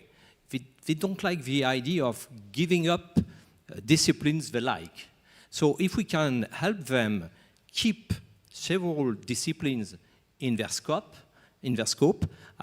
we think that we are able to bring them, to keep them, and to bring more students to our fields and to our sectors. So you're really attracting people from all kinds of areas and are convincing them that whatever background you have, you can join the agricultural sector. And also students with vocational education who may be... which is practical education, right? Yeah. Who maybe 20 years ago wouldn't have even thought of becoming an engineer or to getting a master's degree. But we discovered that this is possible, and I would say that these students are very, very interesting. Most of the time they are more open-minded, they are able to find new solutions because they have a different background. So more diversity in disciplines, but also more diversity in the academic or practical background. Understood. Andre, can I ask you to respond to what Peter was just saying? He was saying that, yes, everyone's talking about food sovereignty, but we're not really, I guess, if I summarize correctly, accepting the trade-offs that come with creating food sovereignty. It depends what trade-offs you look at, right? I mean... But you're in the milk cow business. Yeah, so we try and... So how do we still find good people? Because we need a lot of people. We take on 300-400 new staff per year. How do we do that? We do that by, first of all, explaining that dairy demand worldwide is growing by 2%. If you ask the average Dutchman, he'll say it declines because we have vegetarians and vegans. Actually, worldwide, it's growing like hell. 2%, Latin America, Asia, it's growing like hell. Then secondly, we call out the challenges that the sector has, whether it's water scarcity, biodiversity, emissions. We call it out. We say, hey, our sector is a wonderful sector, our farmers are great, but we have certain challenges. And it is our job to innovate and take away those challenges. So we position it on growing demand for what you're going to work on, lots of challenges that we need to innovate on, and that is our earning model. And finally, we're a wonderful family company as well, so we look after you as well. So I'm not sure if that answered this, but that is a way... job security for them. Yeah, job security. So that is a way that we try and spin the sometimes negativity that we feel in the Netherlands in particular. It's really a Dutch thing. The further I travel away from the Netherlands, and I do that a lot, the less negative people are about farming. In Latin America, in Asia, farmers are still heroes. You know, and that's, can we get a little bit of that back here in Western Europe? That would really help everyone, because then they will invest again in innovation to make the sector more sustainable, and that will help everyone. Yeah. Do you recognize this, Peter, that we are extra negative in the Netherlands as opposed to other countries? I try to be a bit positive to get up the average, maybe.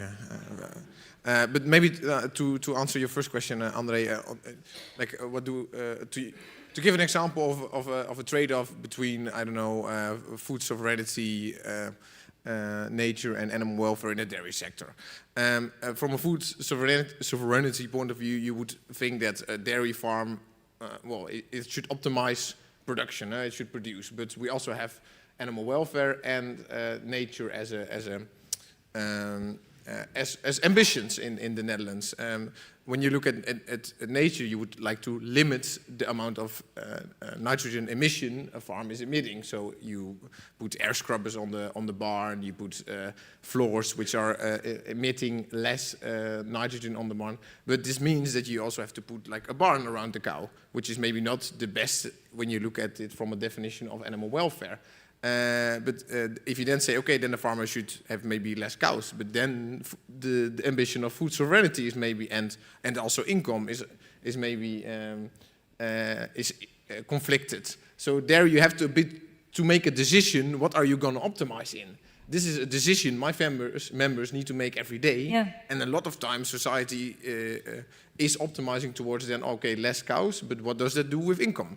And for when you then ask about what is a hurdle, well, that is a conclusion a lot of my members are then drawing is, okay, but maybe then farming is not for me in this place. And this is a discussion you should be having when it comes to food sovereignty.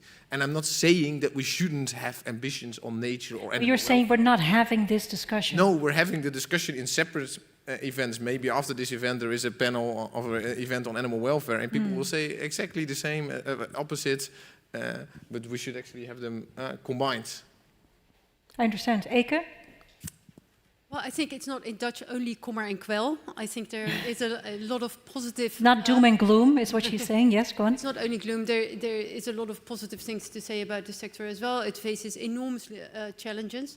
I think we have a lot of people and ideas who can contribute to that challenge. And Compact, at least, is trying to do exactly what you're saying, to bring people together, get into the dialogue, talk to be in a broad scale, look at an issue from different perspective, look from a research perspective, from a practical side, from the farmer side, from the industry.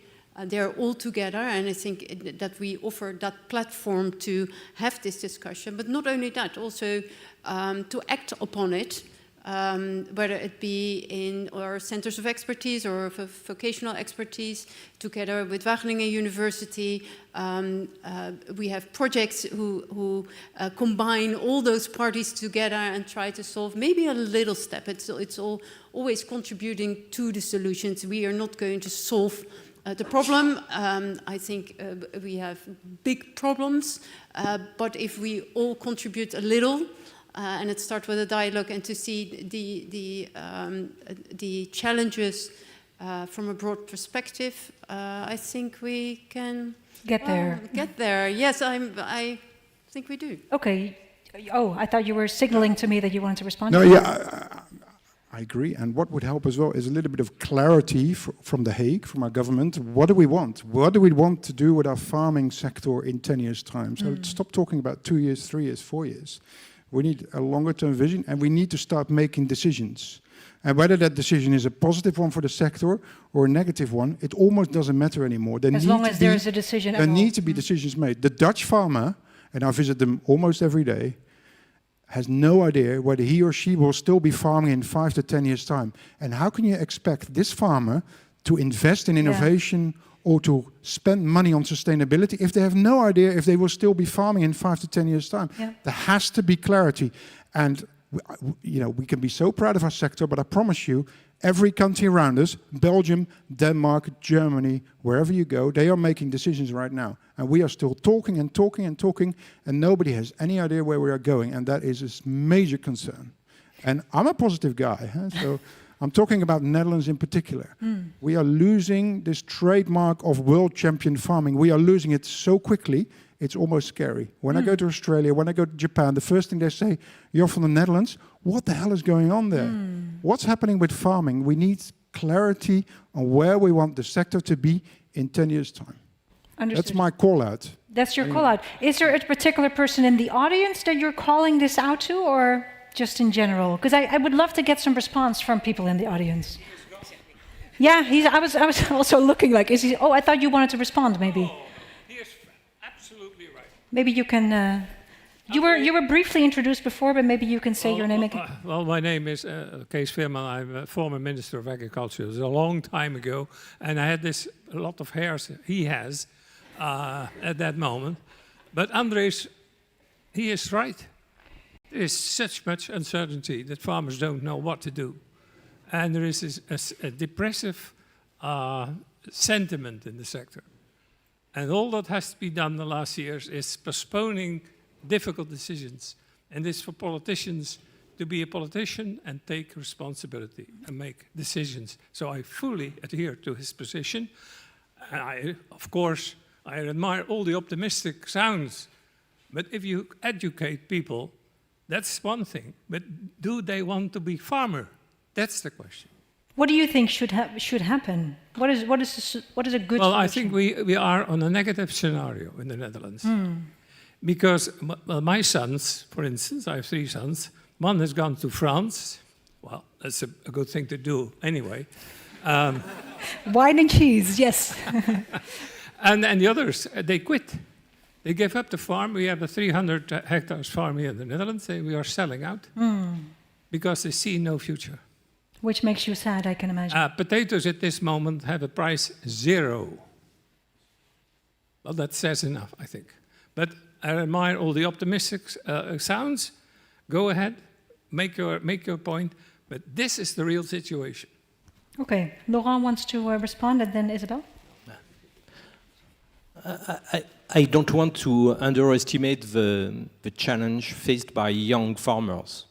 But I think that we talked with Peter at lunch. We need to think about changing the framework.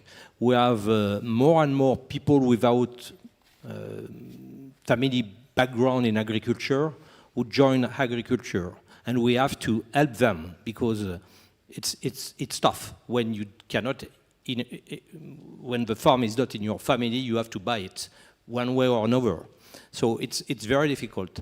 But we can see that a lot of young people want to join this sector because they want to have an impact, and they want to invent something else, and I think that a lot of them will be able to do that. Each year we have more students willing to become a farmer. We are going to set up a program to support them, an interdisciplinary program to support them.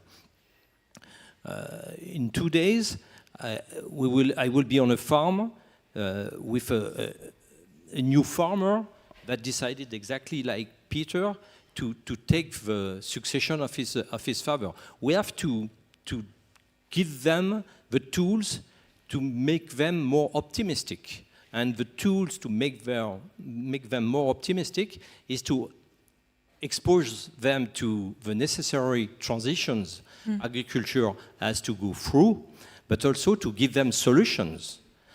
Funny thing, at AgroParisTech, our students told us, oh, you are very good to tell us what's going wrong in agriculture. Climate change, animal welfare, biodiversity erosion. But what do you do to explain us how to find solutions? Okay, I hear again, positive storytelling is one of the solutions. And the funny thing is that our faculty members do that in their labs.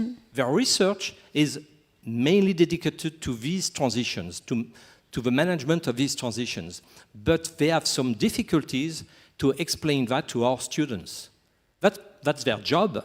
They describe the two-day agriculture, but they have some difficulties in describing the agriculture of tomorrow. Laurent, there's another question, but you made your point loud and clear. So describing the positive aspects of the future of farming. Isabelle, what is your... can you say who you are to the rest of the audience? Isabelle Piole-Petit, I'm a researcher at INRAE, France. When you are speaking about the future of agriculture and youth in agriculture, most often the conversation is about agricultural doing things for feeding the world, feeding people. But I think there is some point you miss the thing that being an agriculture is a lot of knowledge that need to be implemented. So when we speak to young people, it's just you are doing to do that in a proper way, sustainable way. But I think we miss the point that if you want to work in agriculture, you need to be talented, you need to have knowledge, and especially when doing with digital technologies. And for robots, it's not just having the robots and calling the people to help you, it's also being able to deal with issues. And for that, they need to be knowledgeable. And I think here we miss a point. So again, positive storytelling, but now like you are a super smart person, very equipped if you come into the agricultural sector. They are. I see, unfortunately, we have only 2 minutes left on the clock. I do really like how this is an interactive discussion, because that's the point. I want to ask you all to give a last takeaway to the audience. André, can you go first? What should people remember? Last takeaway, either rechtsom of linksom, right way or left way, according to the World Health Organization, we need to produce 50 to 70% more food in 2050. So we better bloody get some agreement on how we're going to do this, because otherwise we'll have a bigger problem than climate change, which is that we cannot feed the people anymore in 2050. So it's very urgent. You know, we need to stop talking and disagreeing and just start agreeing and move forward, because it's a beautiful sector. Huh? It has serious purpose and value. So let's get it done. Let's get it done. Thank you, Eke. Let's get it done through Groenpact, for instance. Yeah, you want to make a call to action for people? When can they come to you, or maybe you? Well, I think more important is that to know that there is an area, there is a network where all these parties are together, and maybe we didn't solve the problems yet, but at least we have, and the government, and the businesses, and the students, and the young entrepreneurs, together with the education and knowledge systems on board. And of course, we need some real decisions. I agree, but at least there are. The network is there. The network is there. At least one of the networks is there. There are many others, but yeah. Thank you, Peter. Yes, maybe as a last statement that well, every vision of agriculture there needs to be made choices, and there are trade-offs with such a vision. And if we are not collectively making those choices, then there will be cost increasing measures on the farm for sure. With either if the market doesn't pay and the government doesn't pay, yeah, then most farmers have very little options other than making the same decisions as the sons of Mr. Veerman in the room, and that is actually real consequence, especially if prices are so volatile as from 30 to 0 cents in a year, and it's the same decision which is on the desk of a lot of young farmers in the EU at the moment. Understood. Thank you. I spoke about diversity. A good way to enhance the diversity of the experience of our students is academic mobility. You started our meeting by asking us a question about the cohesion of Europe in the area of agri-food. But a good way to enhance this cohesion is to support academic mobility. Our minister mentioned the partnerships between INRAE and Wageningen. We have also a lot of partnerships with Wageningen in education, among them Erasmus. And this conference is Erasmus-Descartes conference. So Erasmus is a very important tool to support this student mobility. Student mobility. Thank you so much. Thank you so much, everyone. Thank you.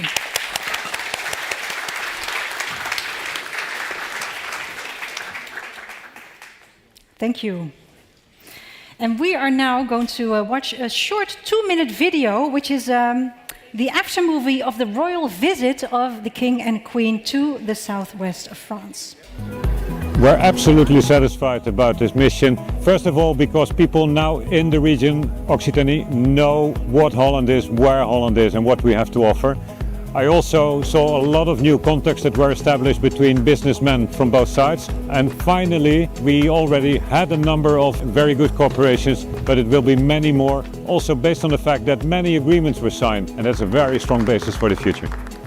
I'm delighted that I have a group of more than 80 problem-solving entrepreneurs and companies from the Netherlands here with me.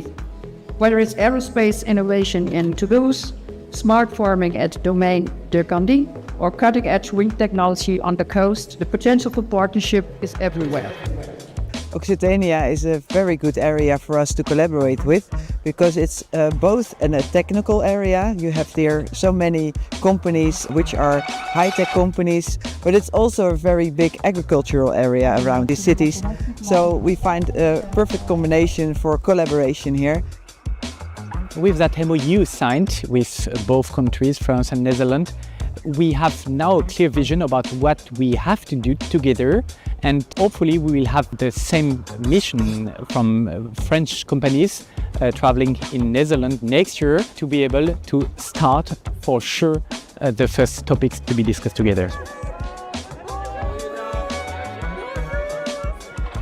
Enjoy this wonderful evening and take the opportunity to build connections. De Lyon de la France. Merci.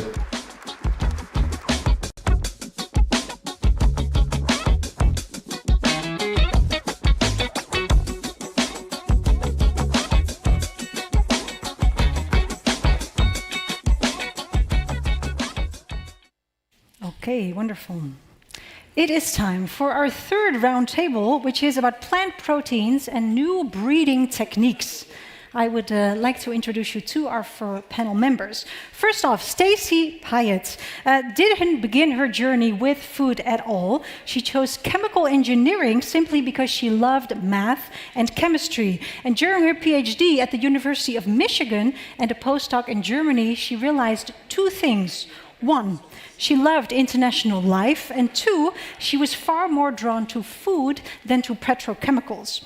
She's a self-described real food nerd who loves cooking and eating, and she found her way into the Dairy Innovation Center at Campina in 2004. She landed in the research ecosystem in Wageningen, in a lab surrounded by food scientists who all very much appreciated her different background. After several years, she moved to NISO, first as a researcher, then as a project leader, then into more commercial roles. And somewhere along that trajectory, her personal life and her professional ambitions started to align. She became a vegetarian, then a vegan, not because she is opposed to animal source foods, but because she wants to contribute to the much needed transition herself also. In 2018, she joined Wageningen University and Research, where she now leads the Proteins for Life program. Please welcome Stacey Pyatt.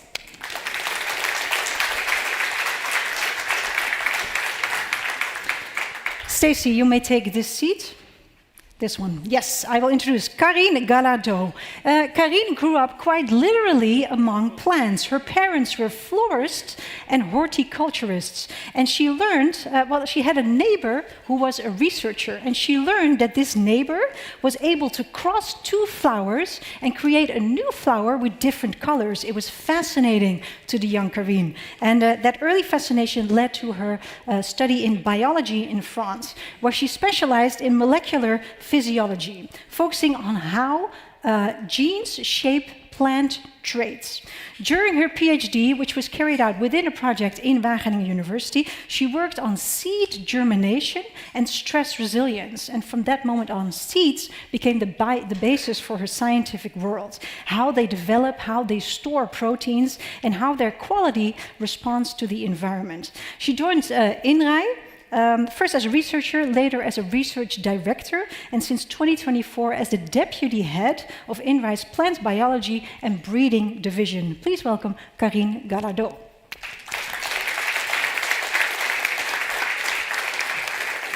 Okay, Guido van den Akkerveken also grew up close to agriculture because both his grandparents were farmers, several uncles too, and as a child he loved spending time on their farms in Brabant, helping out and discovering how plants grow and how they respond to the world around them. He studied plant biology in Wageningen and earned his PhD in molecular phytopathology in 1993, the science of how plants and pathogens interact.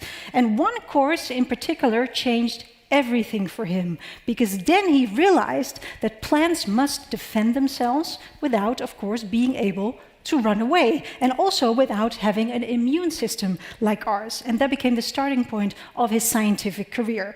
After postdocs in France and Germany, he joined Utrecht University in 1999 to build his own research group.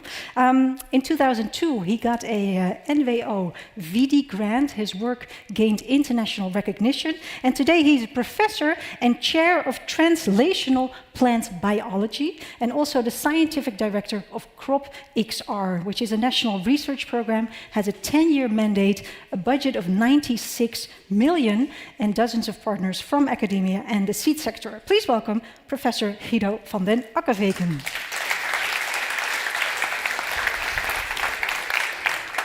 Last but not least, Jean-Christophe Rubin. He studied political science and law. He envisioned himself becoming a judge or a solicitor, but early on he realized that working on issues that were concrete, grounded, and have a real effect on society is what really drew him. So he chose public service, and he first specialized in maritime affairs and agriculture.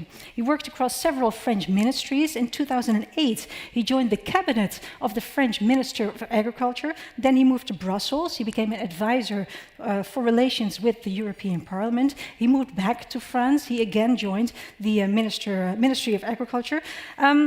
But after COP 2021, he decided it was time for a new chapter. After years in government and diplomacy, he wanted to discover the private sector. So, in 2016, he joined Crédit Agricole, a large French bank, where he serves as director for agriculture and agri-food. But after almost 9 years at this bank, in a few months, he will again transition and he will move to industry to join the, I hope I pronounce this correctly, Rollier Group, to work on the international development of fertilizers and biostimulants. Please welcome Jean-Christophe Roubin.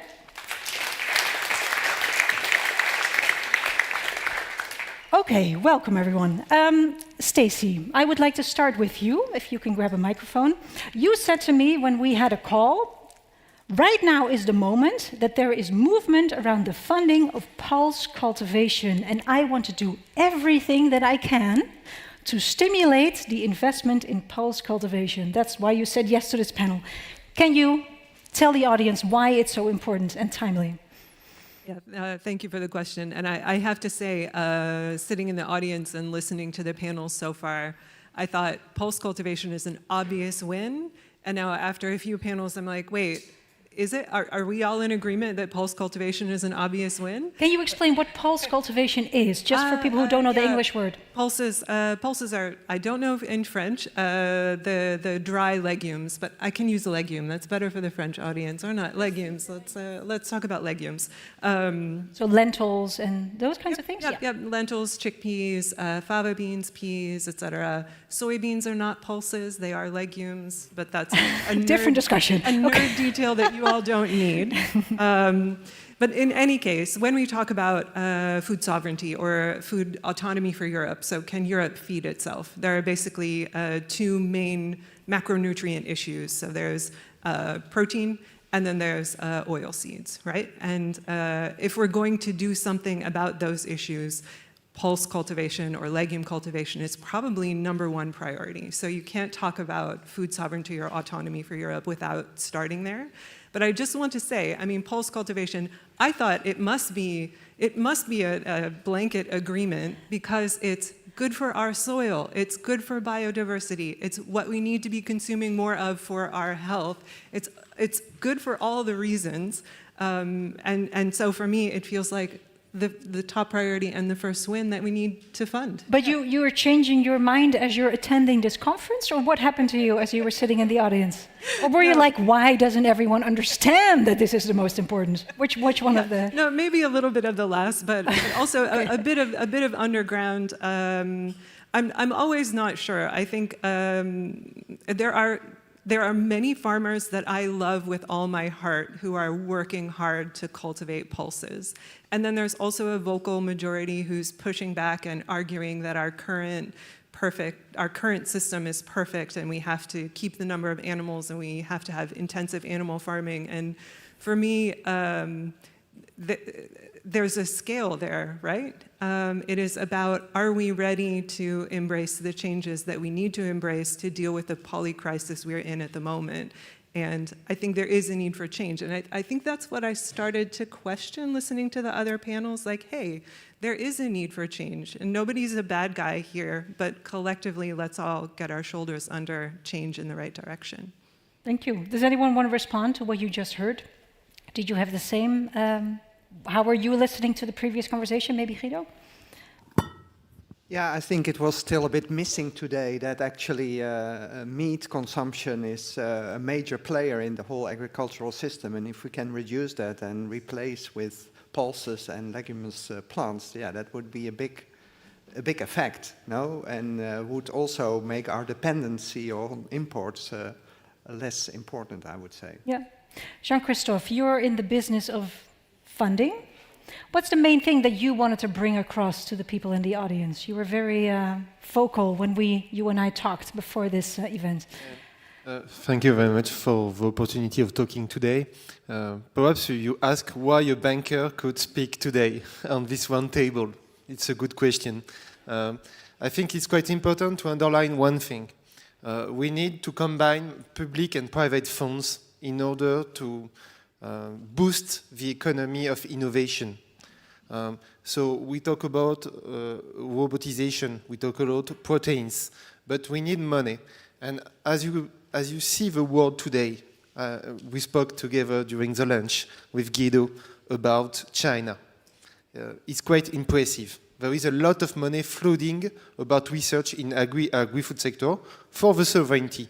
So we need to create more financial instruments. And we talked also with you last October to the European vision. We need to create something different, to invest more. That's why I think it was important that I could talk today to explain that with a combination of public and private funds, we can do something different.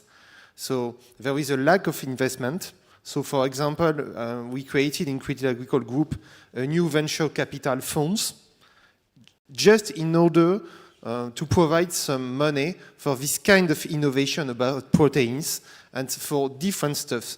So it's clearly not an investment fund with a lot of interest rates. It's specifically on disruptive innovation. It's 100 million dedicated to this issue. And for me, it's very, very important to become a leader in Europe about all the transitions.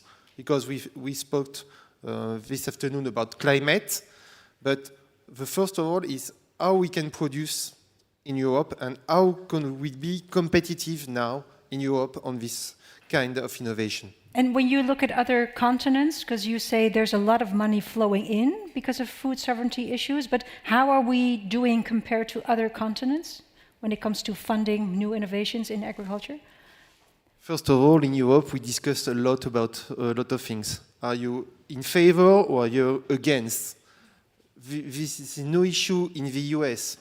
They consume a lot of pork, a lot of beef, but they are trying to find new ways to grow in agriculture. It's the same in India, it's the same in China.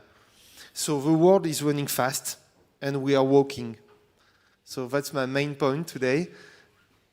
The world is growing fast. There is a lot of needs in food consumptions, so we need to invest more to find new solutions and new breeding technology and any way that could lead to have food sovereignty in Europe. Okay, thank you. Karine, you're an expert in plant breeding. What are the main goals that you are working on to create more food security in Europe? Okay. First, I would like to underline that grain legume crops, so that produce seeds that we named pulses. So these grain legume crops are the only species that are able to accumulate large amount of proteins in their seeds, even without nitrogen fertilization. And this is due to their ability to associate with bacteria at the level of the soil, these bacteria are able to fix nitrogen from the atmosphere. So this is the first point I want to underline, because it's very important if we want to reduce the import of proteins, but also of fertilizers. And are you saying this because you think the audience is not aware of this special trait of these grain legumes? I don't know, but maybe some of them are not aware about that. So I think it's important to emphasize that first. It's, as you said, Stacy, it's important to use legume for diversification because of their very important effects. Their use enables the decrease of nitrogen fertilization, reduces also the use of pesticides, and they enrich the soil in nitrogen for other culture, so they can be cultivated in rotation or in intercropping. And the major problem is the yield, which is unstable across years. So this is the major problem, and we are working on that. So you asked me the question about the targets. The main important target is stabilizing the yield of the grain legume crops. There are research projects focusing on improving the resilience of grain legume crops to climate change associated stresses, but also to pathogens and pests. So the good news is that there are progress, And the variety will be soon released in P, which is a more resistant to Aphanomyces. And Aphanomyces is one of the major pathogens who attacks the root system. And there are, I want also to say that legumes are fascinating because you have the microphone, so go ahead. Forage, yeah.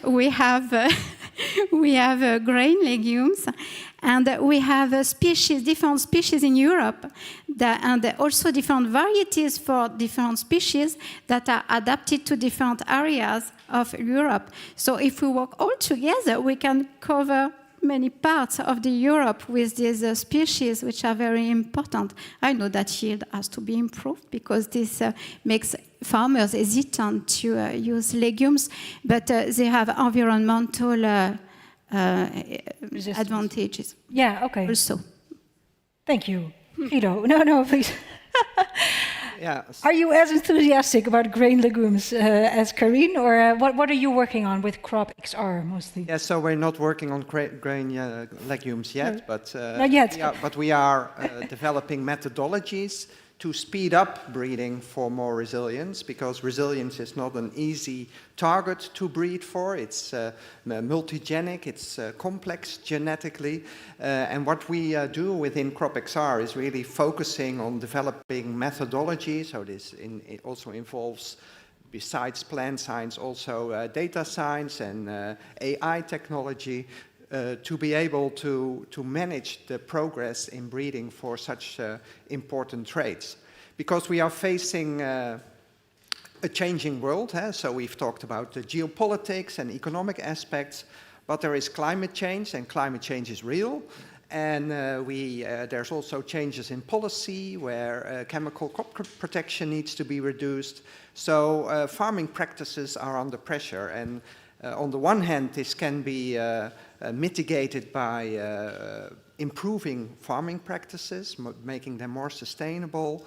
But in our program, we are working on methodologies to make crop varieties more robust and more resilient to face those challenges. And what kind of crops, just so I understand? What are So within Crop XR, we are now, because this is a big public-private partnership, so it was started at the time that our government was still investing into innovation and the growth fund was still existing. Nowadays, that is a bit lagging behind, of course. And you received 96 million. Yes, so, and a part of that comes from industrial partners that we have on board. We have more than 20 companies in the breeding sector, but also potato processing industry that are supporting our program. And together, we try to achieve these development of new methodologies. And what kind of crops are you working on? Yes, so the crops are potato, vegetable crops, but also ornamentals. Yes. Okay. And Stacey, what do you think, what are still the bottlenecks that are there, which need to be overcome to make these pulses more attractive in terms of taste, or what are you working on? Yeah, well, I want to echo that breeding is incredibly important. And then there's a whole host of other things that have to happen after that. We've heard sharing knowledge, farm-level knowledge, cultivation. It's very important that we do more of that to help de-risk the transition, but also partly because the yields are unstable, because the variability from your top farmer to your least performing farmer is also very high. But are they more vulnerable than other types of vegetables? Because you're both mentioning in this stability and yield is like no. Not per se, but okay. The issue, although I step in your shoes a little bit if I say this, but the issue is that we've severely underinvested in breeding them. If you compare to soy or maize, the levels of financing that have gone into breeding those crops compared to pulses. Pulses are peanuts, haha. Sorry. But I do want to also talk about that later part of the supply chain. There are also activities there necessary. And I want to start with saying, when we talk about consuming more plant-based, I think we first should start out with the concept of we should eat the pulses or the legumes as they are. Please eat beans for dinner tonight. That would be amazing. I would love it if everyone would do that. I don't know if there's a dinner. I was going to say, I hope the organization has kept this in mind. Mardix is nodding his head or not? Might be some meat on the table, but go on. Yeah. And I think in order to get there, we need better social research and understanding food choice and the food choice environment. And I think that's number one. I want to say we are underinvested in social research in food choice and food transitions. And okay, social researcher in the back. Secondly, when we look at consumers, we know not everyone is willing to make a dramatic change. Not everyone will be happy going home and cooking beans. Not everyone has the time or the energy to do that. So we also need convenience foods. And when we talk about convenience foods and we are looking at plant-based foods, I think there are two things. Number one, we keep saying they need to taste better and they need to be less expensive. I agree with both of those. They need to taste better and they need to be less expensive. But number three, the elephant in the room that we are drastically under-researched on is this whole concept of ultra-processed foods. And you cannot talk about plant-based foods without acknowledging that. And as a scientist, I am really unhappy that we have very little science to share in that topic. I cannot have a measured science-based conversation if there is so little science out there. So I would like to make that plea as well. Please let us research modern plant-based foods and find out how they impact our bodies, all the biomarkers that we can measure, so we can have a science-based, reasoned dialogue in this domain. Because you're worried that these plant-based foods are super ultra-processed and they might, or what is your worry? Well, I'm reflecting a worry that exists very diplomatic, in the yes. world. Yeah, you made it my worry. Sorry. I will say, I think our best guess is that plant-based meat alternatives probably take us in a good direction in macronutrient composition because there's more fiber and less protein. Plant-based dairy probably goes the other way. There's less protein and there's more simple carbohydrates in it. But yeah, that's all conjecture. We just don't have the science and we really need it. And who is this? Who are you talking to? Where should the... Anybody? Yeah, I don't know. Who's making decisions about how research is funded and what our priorities are? Raise your hand. Jean-Christophe, can you speak to this? Because you also told me, like, yes, we're a bank, we can't fund research, but who do you look to bring in more funding for this type of research? I think that we can share the views between the fundamental research and the applicative research. And that is most important when you are farmers, that you want to implement something that is working. So there is some scientific point of view, and I respect it, and thank you for your speech. But at the end, we must consider the competitivity of the farms. So one of the main issues, we can try, we can test, but at the end, there is a competitivity issue that we spoke on the first one table with Archer about that. And I think it's quite important because on peas, there is a lot of experimentation in France. We are financing some experiments, but after 2 or 3 years, with all the disease, with all the issues from climate change, it's complicated for a farmer to maintain this kind of culture because they lost money every year. Even if you have some subsidies from the Common Agriculture Policy. So one of the main issues is to have research, but also to consider that we need to continue, but we need to find an economical model for this kind of production. And at this stage, it's quite difficult to maintain competitivity on several years. 1 year is good, 2 bad, so at the end, they choose a different way. That's a main point for me, how we can financing this kind of transition, this kind of evolution.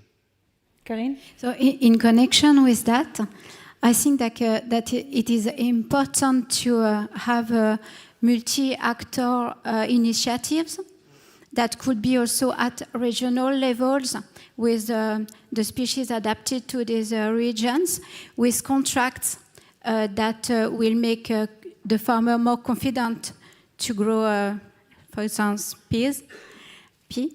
And this is important if we want to structure the legume sector. And this takes time, so we should have a long-term vision, but I think it's very important to invest in that. Guido, how are you listening to this, to what Jean-Christophe is saying about the lack of competitiveness in this field? Yeah, well, I think it's important for these kind of crops to have the whole chain from farmer to the consumer aligned, and that's where it's not the case. I mean, I've heard examples of soybean farmers in the Dutch polders also. They were producing fine, but then there was no market to get their soybeans soiled. So this whole system needs to be in place, and that's why also in the larger projects we also try to connect to other stakeholders and see that our innovations are not only very on a tiny square meter taking place, but are also getting the impact in society eventually. Yeah. Is there someone from the audience who wants to respond to this discussion taking place? Yes, I see 2 hands raised. I'm going to come to the gentleman in the back first, who I think was giving the applause just now. What's your name and the company you work for? Mr. Gooyer, currently unemployed. Oh, are you looking for a job? I hear No. I'm sure talent of all ages is welcome. I used to work for the top sector, agri and food, and just to comment, because the word was raised, UPF. Which means? Ultra-processed foods. We should stop talking about it. Anything that you give attention will grow, and we don't need the UPF discussion to grow. In 3 weeks' time, there will be a paper out by Kier and Forde, which basically will end the entire discussion. If you ask me, I funded the project, so that's why. Okay, Stacey is paying attention. And if you want the quote, I can give you a quote from Hannelore Daniel from Munich, who said the number of papers that have ultra-processed and associated in the title has exploded to 3,000 papers.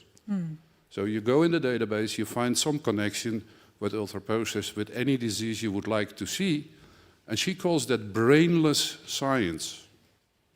Okay, I want to give Stacey... So just stop talking about... Okay, but I want to give Stacey the opportunity to respond to what you just said. A case. Okay, you are familiar. Yeah. This is probably a discussion that's taken place before, maybe. But go on, Stacey. Yeah, no. But thank you for the opportunity to mention the work that Kieran is about to bring out, and it is amazing work, and in effect, it's showing us that the texture of the food matters, and the texture of the food matters because it controls the eating rate. And in fact, the issue that they have been able to discover is many of these foods, which are fairly or unfairly labeled ultra-processed. I agree with you. It's a bad word, but hey, it lives in society. These foods that are labeled highly processed, many of them are foods that are very soft, have a very squishy texture, which means you can consume and overconsume. You can eat them very fast, and your body just can't catch up, so you don't feel full on time. And that's how we're over-consuming and how it's sort of damaging our health in the long run. Okay. It's an amazing study, and it's really, I think, only the second study in the world who is really digging into this issue and putting science behind it. But I'm afraid it's not going to end the dialogue, because one study never ends the dialogue. We need many more. This one go back to TKI and fund 5 more of those, please. Yeah, okay, well, I don't work there anymore. Let's leave this here. Is there anything else you want to say? One apology to the French audience. So this is an international part. The panel before was talking about ultra-negative attitude of the Dutch towards farming. This is part of our cultural heritage, my dear French friends. We are ultra-negative about basically everything. So don't worry. Thank you. I'm not even Dutch. Hi. What's your name and the company or organization you work for? Yes, Pierre Ferrand, farmer and serial entrepreneur, because I'm chairman of the board of 3 agri-tech startups. And I think one of the main, we are totally online to innovation, but I think the main problem is the pity that the European Commission are not here.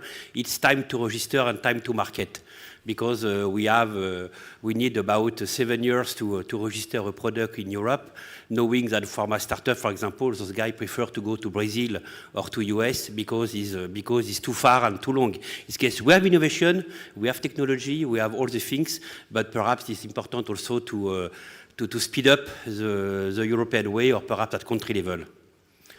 Thank you. Does anyone want to respond to what he said? Yes. I think that's the right answer, yes. We should speed up.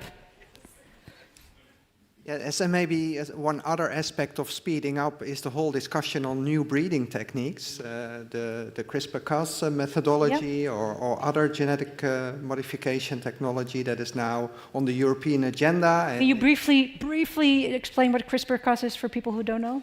Yeah, so through genetics and crosses you can improve varieties, but now since we know very well what certain genes are doing and how you can improve them, we have tools now to very precisely modify some genes and thereby speed up the process. And I was just explaining how urgent it is to improve our crops to deal with all these challenges. So it would be wonderful if these new methodologies that are regulated in a much more positive way in other countries around the world, and Europe is becoming an island, that we are not able to agree upon that. So again, an example where discussions are endless in Europe and we're not moving forward, and this is not helping the sector, not either.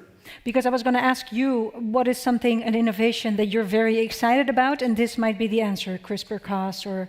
Yeah, I tried to explain that, for instance, to improve resilience, you need to turn many buttons. And to do that through the classical breeding pipeline is taking forever. And then breeding is already a slow process. So for complex traits such as crop resilience, this is even more difficult. So if using this new technology, and I don't say this is the silver bullet, but it will very much benefit crop improvement for sure. So. Karine, how are you listening to this? Okay. Yeah. Thank you. At INRAE, we use gene editing to validate the role of the genes. And validate the role of the genes? Of the genes, yes, in the laboratory. Because indeed it's a wonderful method to modify a specific part of genes. And we also make some proof of concept, as you say, to demonstrate that we can speed up, how much we can speed up the breeding process by using gene editing. And how do you think we can speed up the adoption by consumers? The adoption by consumers? Yeah, what do you think is needed for them to adopt this more? Regarding the adoption for consumers, so it's important that it increases, but this has to be increased with the production for legumes, with the production of seeds, to decrease the use of imported proteins. So we have to use our local proteins in Europe. It would be wonderful. And we are working by using genetics on the off-flavors of green legume seeds, because the consumers perceive green legume seeds as beany or bitter. So we are searching the molecules that are responsible for these off-flavors, and the idea is to target these molecules to improve the taste of legumes. Okay, so yeah, Guido, sure. Maybe I can add to that very important trait is disease resistance. So we all want to reduce pesticides, and everybody is aware of that. But yeah, plants have to be protected, and you can do that also by improving on the DNA level. You can do that by making crosses, but then it's going to take a long time before a plant is resistant to many different pathogens, because there are many out there. So if we can also use these new breeding techniques there, and that would hopefully be an example then that resonates much better with the general audience, no? Or climate resilience, drought tolerance, or those kind of examples. Just one sentence to complete Karine's speech about the importance to have all the ecosystem involving in the practices. So it's financing, it's farmers, it's large scopes, it's big enterprise, it's consumers. So we need to invest with some contracts. So we work a lot with some French and some international company in order to provide some regional programs with money and to give some visibility to the farmers. So to know that you could have a good price even if your production is not so good. So I think that's very important that the whole ecosystem was involved in this kind of program, from the financing to the consumers. So for me, it's very, very important to have a good success on this. Okay. Stacey, you wanted to respond? Yeah, I think it's sort of building on that and also coming back to something Jean-Christophe said earlier about investment, that I think we're at risk of missing the middle of the chain. And I see that in the policy conversations. There's a lot of talk about the cap, and I think that's going to address farm, whether it will be fantastic or already is fantastic, we leave that aside. But I think what we are not taking along in that conversation is talking about the mid-chain infrastructure. And I heard earlier today that the cost of a potato is 0 at the moment. The cost of a kilogram of potato protein isolate is fantastic. 19 euros per kilo, because it is as functional. Mr. Veerman, are you listening? Yeah, he's hearing. Okay, yeah. Yeah, of course, go on. Because it is as functional as egg protein. And for that reason, it is a stable and very desired product in the world, and the Netherlands is making fantastic business out of pea protein isolate. But if we don't have the processing facilities to turn our raw materials into those high added value ingredients, then indeed we are missing out on the economic opportunity. Yet, those mid-chain investments are actually the hardest to make. And every single new company, scale-up that I am talking to in this domain is saying, I'm building a tiny factory because I can get tiny contracts for my suppliers, and the timelines don't match up. I need for the bank, I need to have a 10-year contract, and supply contracts in the food industry are 1 or 2 years. There's a big mismatch in the middle of the chain, and we very, very much need public policy to address that. Thank you. Okay. We have just over a minute left, so I want to start with you, Jean-Christophe, and just ask you to, what's the last thing you want to say to the audience, something that they have to remember after hearing you on this panel? Keep going, investing, everyone, like you say. Thank you. Guido? Yeah, I think I learned again today also the whole chain is important, so let's focus on that. The whole chain is important. Karine? So please eat green legume seeds and look at in the package and verify that they are from Europe. We agree completely. I was going to say eat beans for dinner. Eat beans for dinner. Eat peas for dinner. Yes. Eat beans and peas for dinner. Thank you so much. Thank you.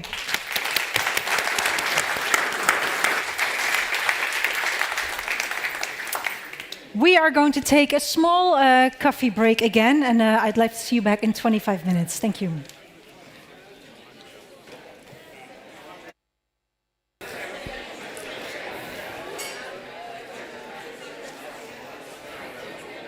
Please take your seats again so we can get started. It's really nice how much you're networking in this beautiful space, which is only becoming more beautiful when it gets dark outside.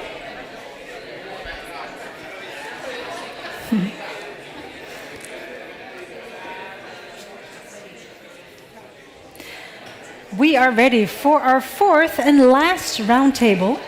Please take your seats so I can introduce you to the speakers. Yes. Okay. This next and last roundtable is about how robotics, AI, and quantum can transform Europe's food future. I would love to introduce you to our speakers. First off, Isabelle Piot-Lepetit. She always knew she wanted to make an impact, and she found her place in economics and specialized in econometrics. During an internship at INRAE, she discovered agricultural policy research during a time when the Common Agricultural Policy hardly contained any environmental themes. And she completed her PhD on farming systems and environmental impact. And soon she was asked to continue her work at INRAE. And this was nearly 30 years ago. Since then, she's built a career at the intersection of economics, policy, sustainability, and digital transformation. Her early work focused on how farmers could reduce environmental pressures and what would happen when policy finally required it. And those insights directly fed into recommendations for the European Commission. As digitalization took hold in agriculture, her expertise in data and modeling and organizational behavior naturally brought her to the world of digital transitions. And she applies this expertise in data in her current role as research director in economics and management at INRAE Montpellier. Please welcome Isabelle Piot-Lepetit.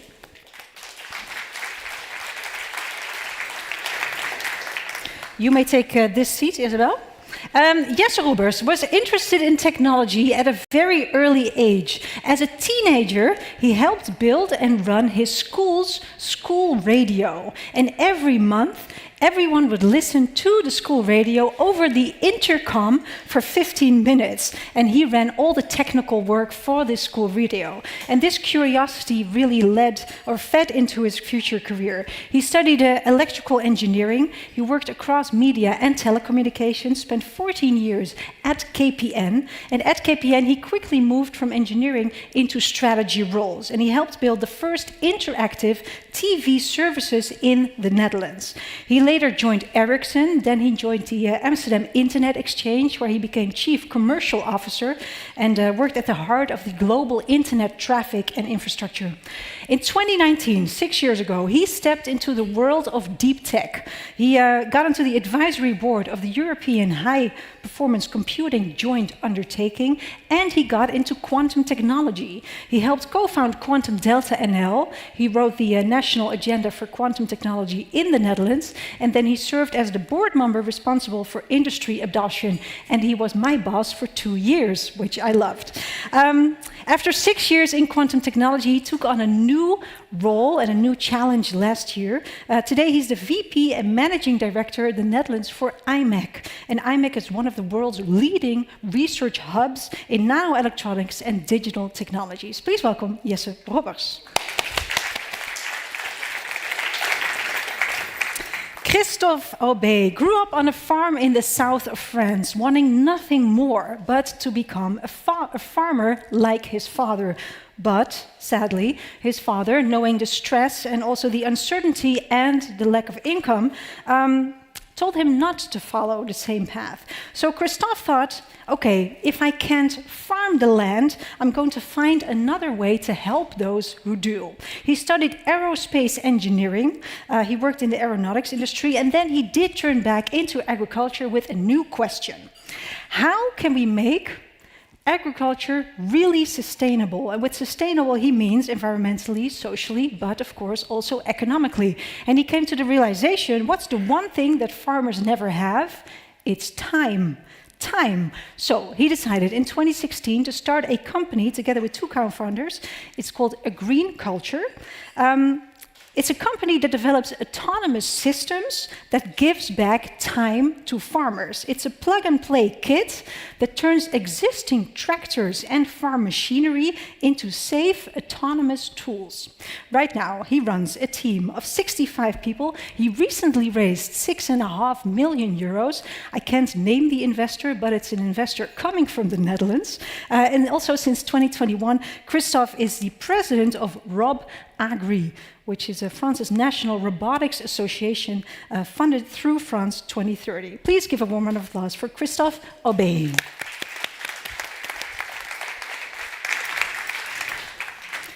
Okay, welcome, panelists, for this last and final panel. Jesse, can I start with you? Yes. As an expert in deep tech, of all the emerging technologies, AI, robotics, quantum, which do you think will have the biggest impact on agriculture in the next 10 years? Yes, difficult to say, but it's all. It's always very important to do and to drive things further, and especially the crossover between the technologies and the food and agri sector is crucial. If you look to seed breeding activities there, they need a lot of power to do calculations, to execute algorithms, to make next decisions there. Quantum computing could be in a direction where they need to invest in. Rijkswane was supporting also the national agenda of quantum technology from the beginning. if you look to the agriculture and health needs, photonic sensors are pretty important to do speckle checkings, to do substances, and to do some quality control.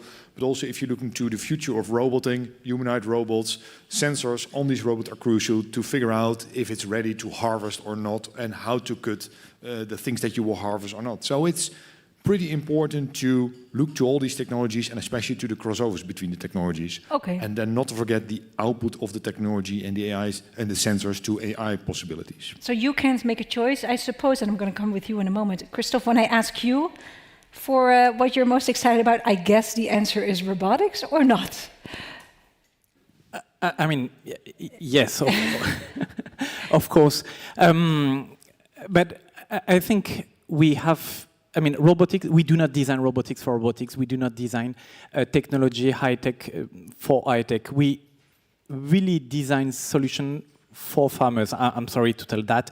And why are you sorry to tell that? Why? I'm sorry to say that. Why? Because we see in startup VC, in startup environment that we design something because it looks relevant for the world, and it may solve a problem I have in mind, but nobody faces the problem. So we focus on what has really an impact. And actually, as a son of farmer, it's easier to explain, okay, maybe it's too much techno-pushing and not relevant for what the farmer needs. But of course, robotics, if it brings value for the farmer, and bringing value for the farmer means profitable. I mean, we do not imagine something that is not profitable for the farmer, and especially right now. So it's the first point we expect to have, I mean, in my job and for my teams. And let's make sure we really understand what you do. Can you explain? You have a plug-and-play kit that you put on top of a tractor or an existing machine, and it becomes autonomous, boom, within an hour, right? Yeah, I mean, for a few tractors, I mean... Do the pitch, just so everyone understands. Yeah, it's really plug-and-play. I mean, you take the tractor and you put our system on the roof of the tractor and then press the button in the field and it works. I mean, it looks simple, but we spent almost 10 years to develop it. But at the end, we have a lot of challenge because, I mean, it's not robotics for robotics or to avoid the farmer to be in the farm or in the field. It's really robotics to give time for the farmer. Yeah, you really want to solve the problem of not having time for the farmer. Okay, Isabel, you study how systems change, how farming systems evolve. Do you think this is the moment for digitalization in agriculture? And if yes, what makes this moment so important for that transition? Yes, it is a moment because technology are there. They are already working. They can be implemented on farms. So tools are available for farmers. The things they are facing challenges that are difficult to handle with conventional practices also drives farmers to look at those technologies. So yes, it's a great opportunity for them right now, then they need to face challenges. What kind of challenges? Because the first one is to change how they work. And when you have a farm and it's an heritage, you have also cultural habits, way of doing things, traditions, and in this case, the economic system is changing because they need to build upon new things and to let behind their heritage for some of them. So many people are connected to just a traditional way of working, you mean, and it's very hard for them to adopt a new way of working. Yeah. But it's not just for farmers, it's for all of us. Humans. Changing an habit needs efforts. Yeah. You work directly with farmers. What would you say are your biggest challenges or hurdles that you're facing in having them adopt your new technology? I mean, the first challenge is to be able to prove, and not only for my company, but for many startups and innovation companies, to prove the profitability. You cannot start speaking with farmer if you do not prove you have profitability. But it's not only the profitability for the farmer itself. Most of the time, you have to go through dealers, through sales company, and so on. So it's profitability at each, for each companies, because again, you are not able to propose your solution to each farmers individually, so you need to be supported by by dealers and other companies. So it's profitability for all, and we see many companies forgetting to include that chain and not able to address the market. It's not only profitability, because after you have the trust. I mean, if you do not have any trust on what is said by the startups, by, I don't know, for the solution, I mean, most of the time it's quite big investment, so you need to be sure that in the 5-10 coming years, your solution will continue to work. So it's definitely easier when you are a big OEM first-rank company to have the trust of the farmer, because they spent years and years to have that trust, and it's the reason we stopped designing robot to be only a system provider for big company. And after, I mean, profitability, trust, and time. I mean, we have, one season every year for seeding. So if you miss it, you need one additional year. So we cannot propose to VC the same scalability of our business than for fintech or other companies. So profitability, trust, and time, it's the biggest challenge we have to face daily for our technology and for adoption. And can you talk more about the trust? Because you told me how you discovered that this was such an issue. Can you tell the audience what your experience was? It's a very simple example. In 2020, since it was quite difficult to have business because we lost all our contract, we said, okay, we have the capability to design our own machine. So we designed our own machine. And before selling the first machine, we spent hours and hours on demonstration to many vine growers.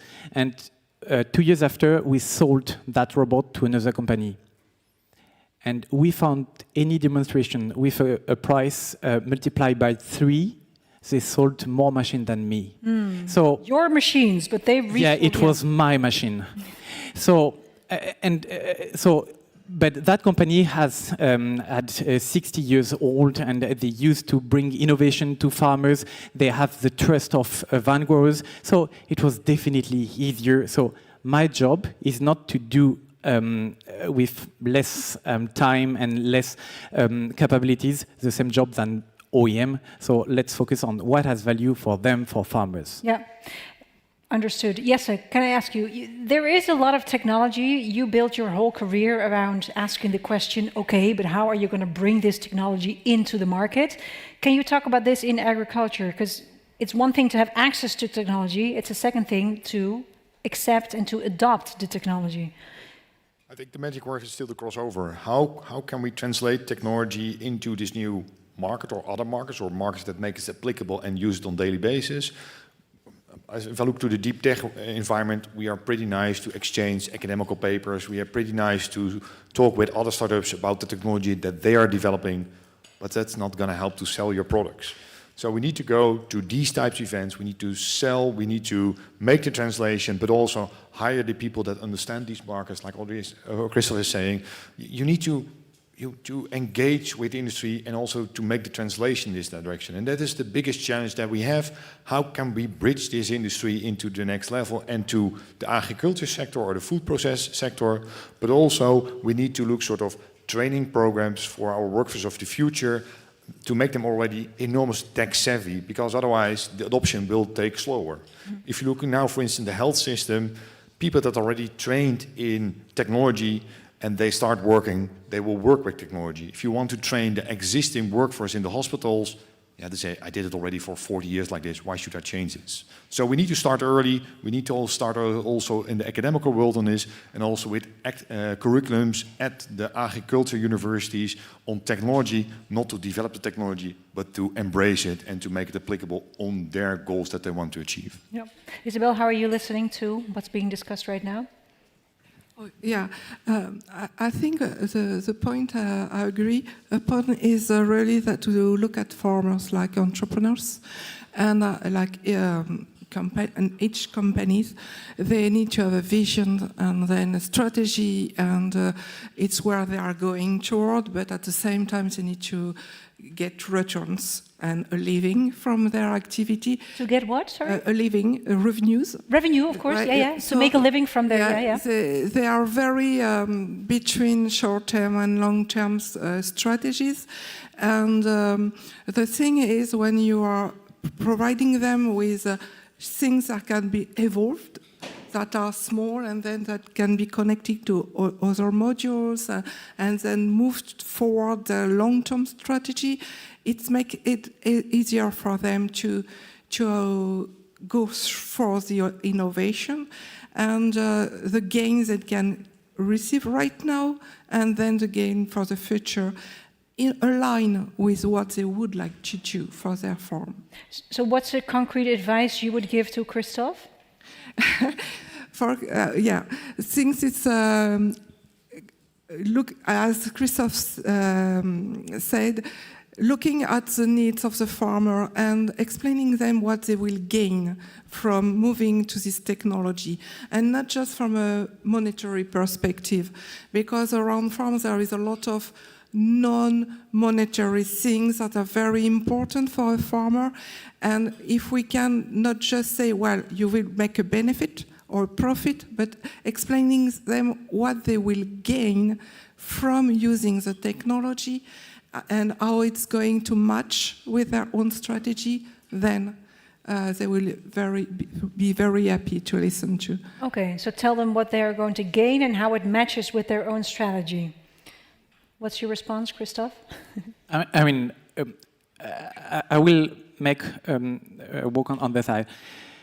From the early beginning, from the company, we used, and you can see the name of the company, A Green Culture. I mean, we were focused only on ecological impact.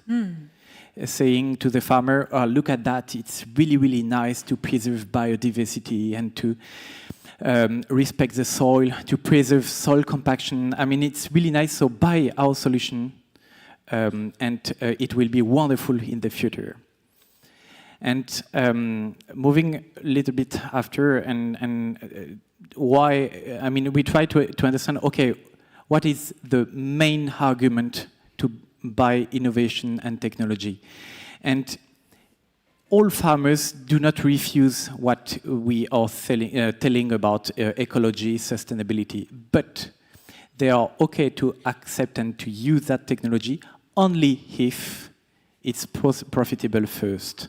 And it was a really, really big challenge for farmers to be able to be convinced that it will be profitable first. But why? Because you're really replacing a person's time. You're putting a kit onto something and then it moves autonomously. So what made it so difficult? Because I can imagine it saves money right away. Or am I mistaken? Yeah, or am I doing your pitch right now, but apparently other people weren't? I mean, it's always a good question, and but in France we have almost half of our farmers that will be retired in 5-7 years. We have only 1/3 of farmers that are being replaced by young farmers, so we have a lack of I would say best market to operate in for your product, right? Yeah, so I mean, I do not expect to replace farmer. I only find a solution to put the farmer not on the cabin of the tractor, but on the ground to take good decision. So I do not consider that robotics will replace farmer. Robotics will allow farmer to do his job. And how we see robotics in the future, I mean, the first step is to do almost what the farmer is used to do.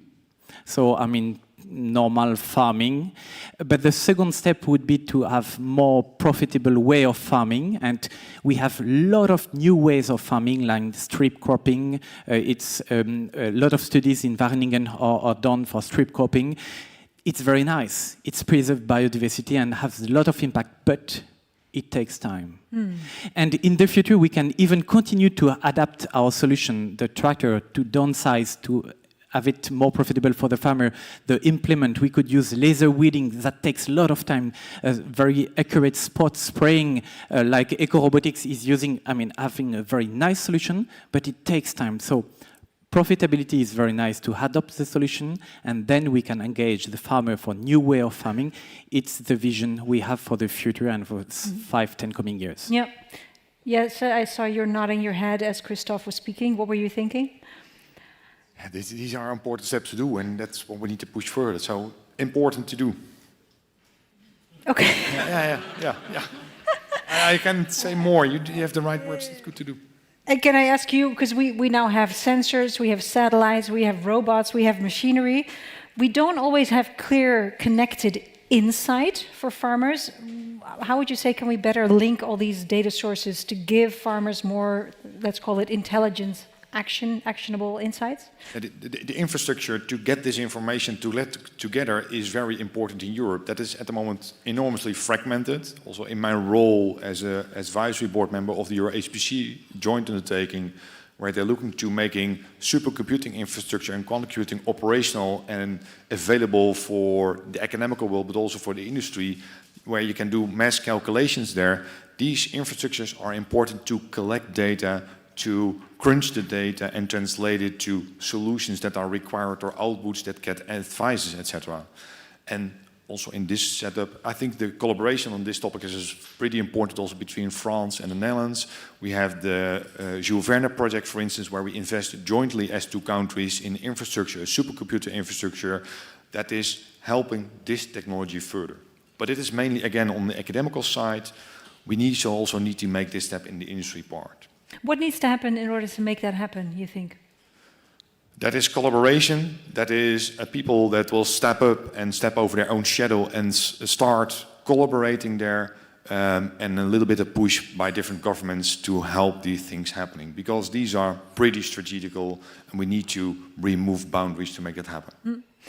Isabel, Christophe was mentioning the economic viability, which is very important. What would you say is the economic viability for precision and smart farming, especially also for maybe mid-sized farms?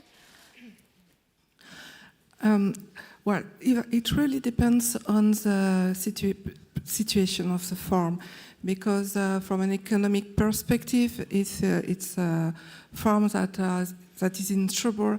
Smart farming can be very expensive, especially when the farmer does not have the experience for managing and repairing and maintaining the technology.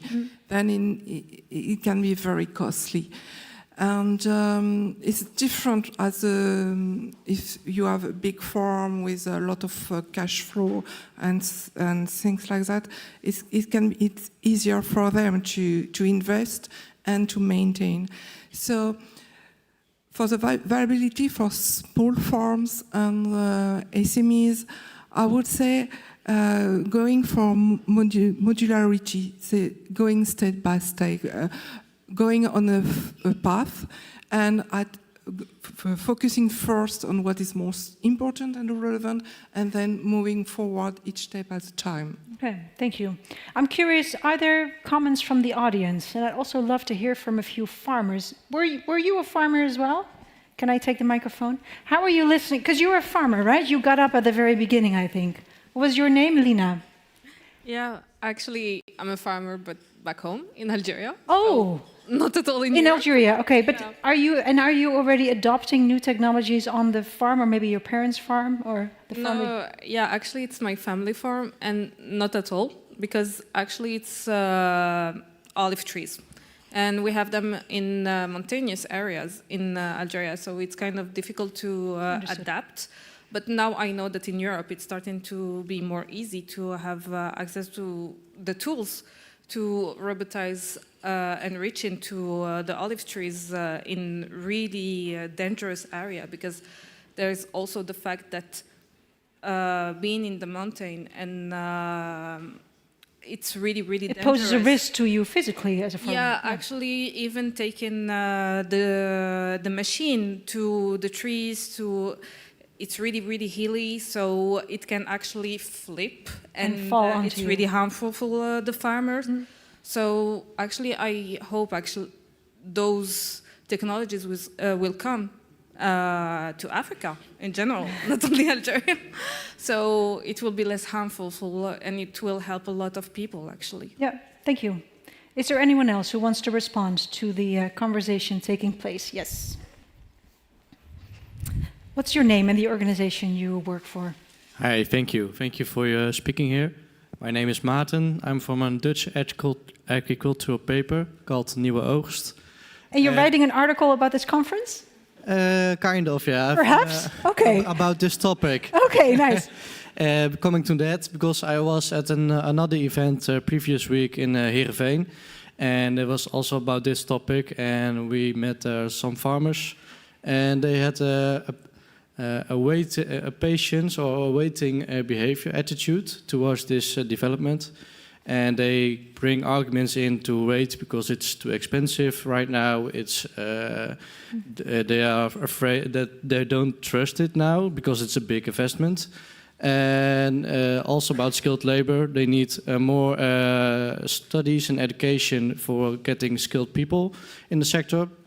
So they know that it's coming. They know it will be part of their life in the future, but not for now.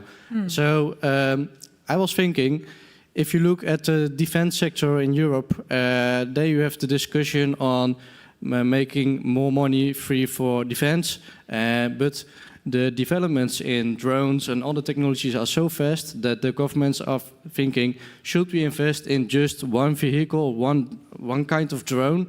Because we know maybe it's about 3 months or 2 years, it's already old, and they've come with new technologies, new projects. So they're thinking of another way of financing instead of being just owner of a product, become owner of the process and the innovation development behind it.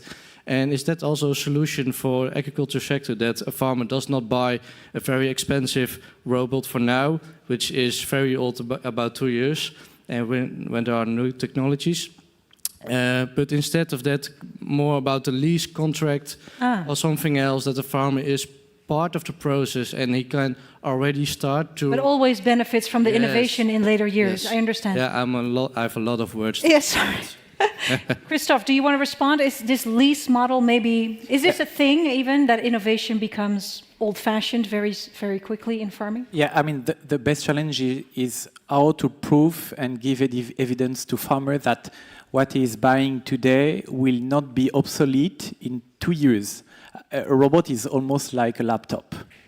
So if in 2 years your machine is obsolete, I mean, the investment is only for 2 years. So it's really a challenge, and it's only the question about the trust. I mean, if you buy a big tractor from John Deere, you may accept to spend €500,000 for your tractor, because you know that in 10, 20 years, your machine will probably continue to work.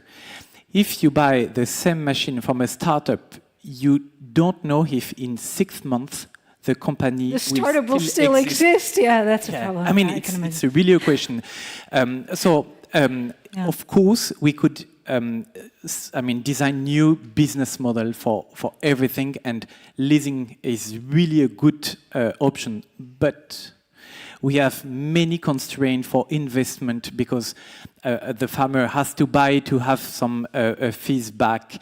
So we should discuss with banks. Crédit Agricole is still here, and many organizations to say, okay, is it possible to have new business model to accelerate innovation adoption?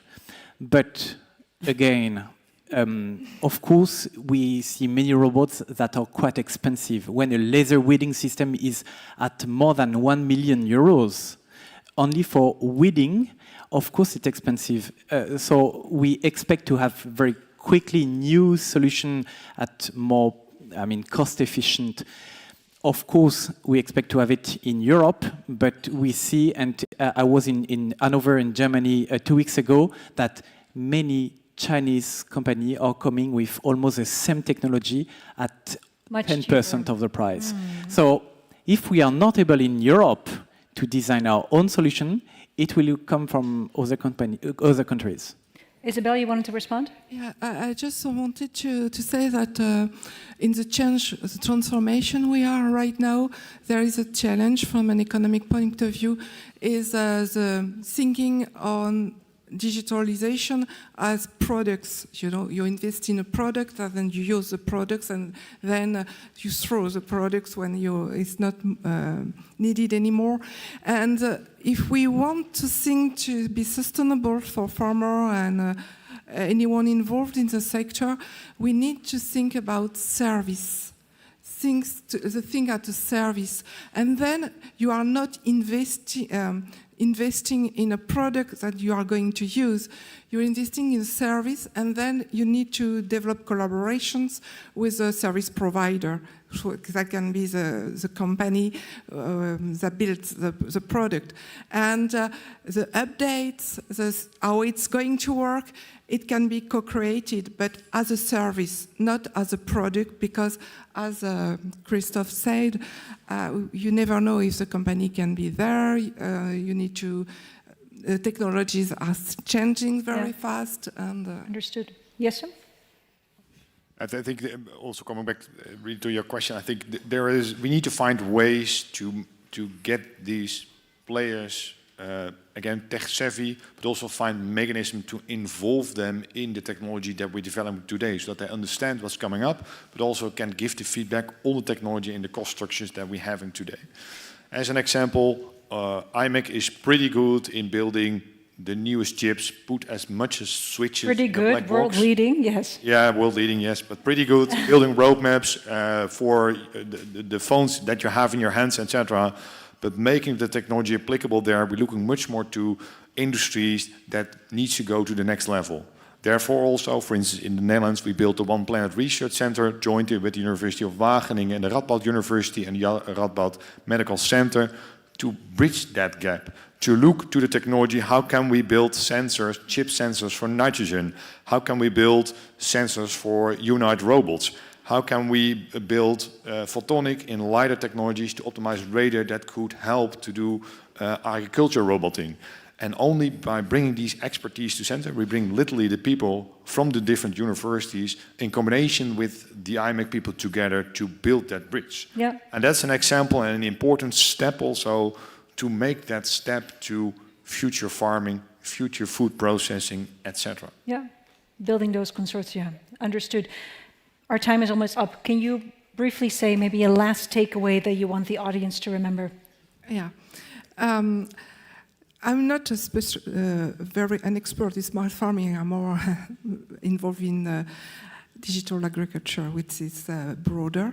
But the thing is, my takeaway is what Christophe said, that we need to answer the needs of the farmer first when we think about new technologies. We need to translate the needs first. Yes. Yeah. Really think about their needs. Yes, sir? What are your last words? It's important that we bridge and that we bring this sector as close as possible with, in my case, the deep tech environment, so that they can easily make the step to products and solutions which, for instance, Christophe is developing at the moment. And at the moment, what I'm also facing, you're doing innovation. Why should we do innovation? We'll wait until the product is finished. But then it's probably too late. Right. So on a lower TRL level, companies like this, and I think Lely earlier today was a pretty good example. They stepped in, they did a lot of research, a lot of developments there. I encourage many players in the industry, from the agriculture, but also the food processing like Danone, to activate and become, take a role in this deep tech area. Yeah. And also in the crossover between the Netherlands and France. Wonderful. Christophe, last words. Robotics is not designed against farmer to replace farmer robotics. Is really, really a nice opportunity to bring to farmers first profitability, time, and of course we will bring to farming environment new way of farming that will bring more sustainable way for our food production. Is there something that you need, like from the audience? Is there any way that people can help you in building your company? Yes, we know that our solution could bring a lot of more sustainability means more biodiversity. Who is able to pay for more biodiversity? I mean, I have more bees. Who will pay for more bees in my field? So it's really complex to ask farmers to do a lot of effort, but in front of that, nobody pays for that effort. So who will pay for that? If you know the answer, you can find Christophe during the drinks later. Thank you so much. Thank you. Thank you.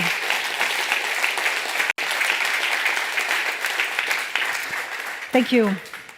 We are not yet at the end of this event. We're going to hear a wrap-up by a special person who I would like to introduce to you. Professor Johan Garssen grew up in a tiny village in Friesland with 5 houses, a school and a church.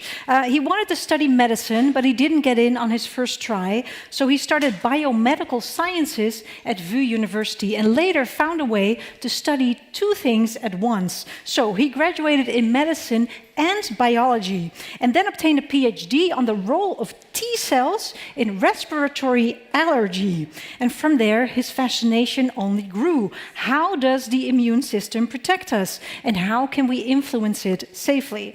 After his postdoc, he joined the National Institute for Public Health, but around his 40th birthday, he thought, I need something new. Some people might call it a midlife crisis, but he didn't buy a motorcycle. He moved into applied research.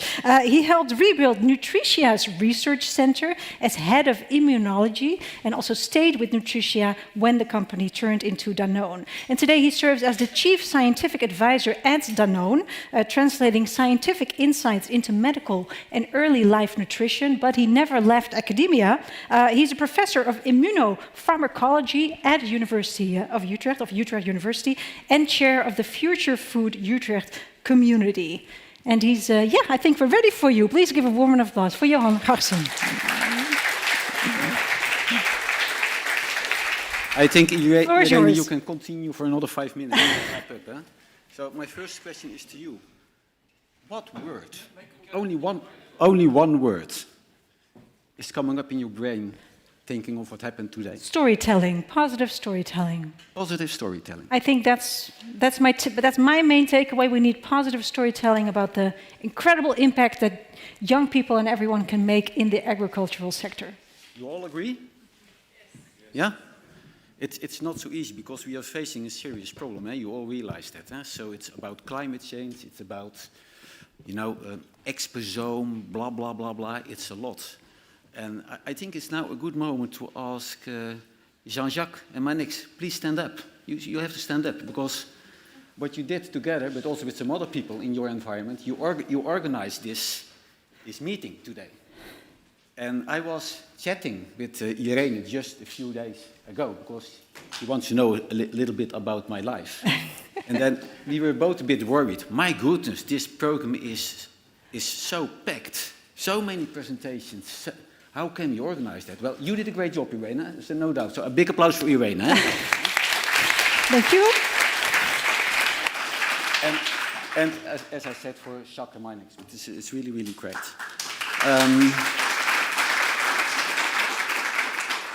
Wrapping up is almost impossible what happened today. But there is good news because there is a YouTube channel, so you can look at it tonight when you arrive at home, or tomorrow, or the day after tomorrow. I have no idea how long it will stay there. Maybe Marnix and Jean-Jacques, you can inform us later, but so you can look at it later. But just a few comments. So for me, it was very different from, let's say, the regular conferences I'm going to. Yeah? Then I'm presenting about immunology, which is something about defense, protecting. Yeah?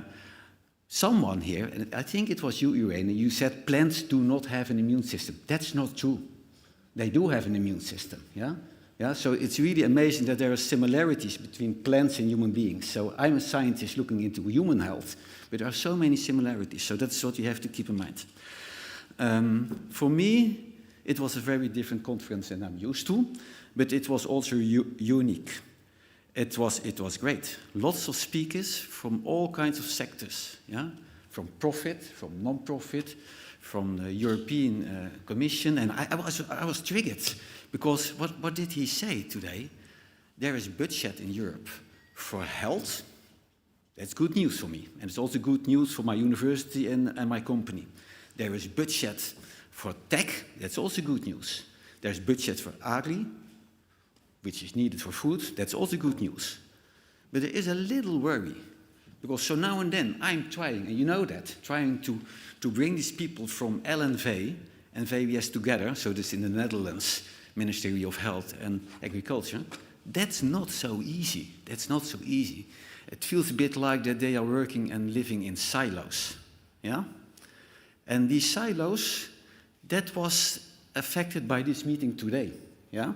So thank you so much, Jean-Jacques and Marnix, because that was happening.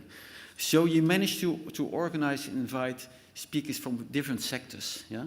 From commercial companies, from the governance, from universities, high-level professors, senior directors, VPs, senior VPs, CEOs of spin-offs and companies, company like EMAC. I had some discussions with them. It's really fantastic what they're doing, but much more than that. We need to interact. We need to interact. Step out these silos, out of your comfort zone. That's the only way how we can manage the serious problems we are facing nowadays. Yeah? We have to create healthy food for everyone. For normal, healthy volunteers, patients, everyone. And there we need to change. There we need to change the mindset. So stop competing with each other. Stop blaming each other, but work together and innovate together. You know, I'm a dirty professor because I'm working with a company. But within my university team, I can never produce medical nutrition. I do not have a factory, so I need that insight. Yeah? So stop silo thinking and work together. And again, as I said before, that is what's happening here, because I've seen all these different disciplines, all these different people together. So for me, that is an example, and it was, honestly, I did not visit a conference like this that many times before. So this is a great job, Marnix and Jean-Jacques. It's really, really great. Let's continue that. Let's continue our roadmap, although we are living in a very difficult phase. You know, geopolitics, what's happening in the Ukraine, and it was mentioned several times, that was impacting, let's say, our food. Yeah, that's amazing. So now and then we suffer from populists saying all kinds of stupid things, that there is no climate change. Well, I can tell you there is a climate change, and that will impact our food, and at the end will impact our health. So we need to work on that, and we can only do that together. So it's a bit different than, let's say, a regular wrap-up, because we do have this YouTube channel, so look at it. So you can just send emails to the speakers, ask your questions. So it's a bit brutal that I say that now, but they can do that, eh, Irene? Yeah, they can do that. So that's it for now. Let's move to the next topic, and the floor is again yours. I think so. Thank you so much, Johan. One round of applause. Thank you. But before we move to this next, the final section of this event, I would like to invite the ambassador of the Kingdom of the Netherlands to France to the stage. Please give a warm round of applause for Jan Versteeg.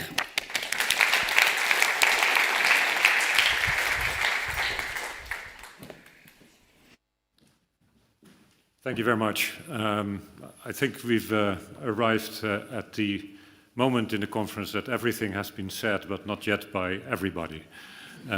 So I'm facing a bit of a dilemma because one of the things I learned in the past couple of years after arriving in Paris as the Dutch ambassador in Paris was my colleagues told me, Jan, you should know French speech culture is different from Dutch speech culture.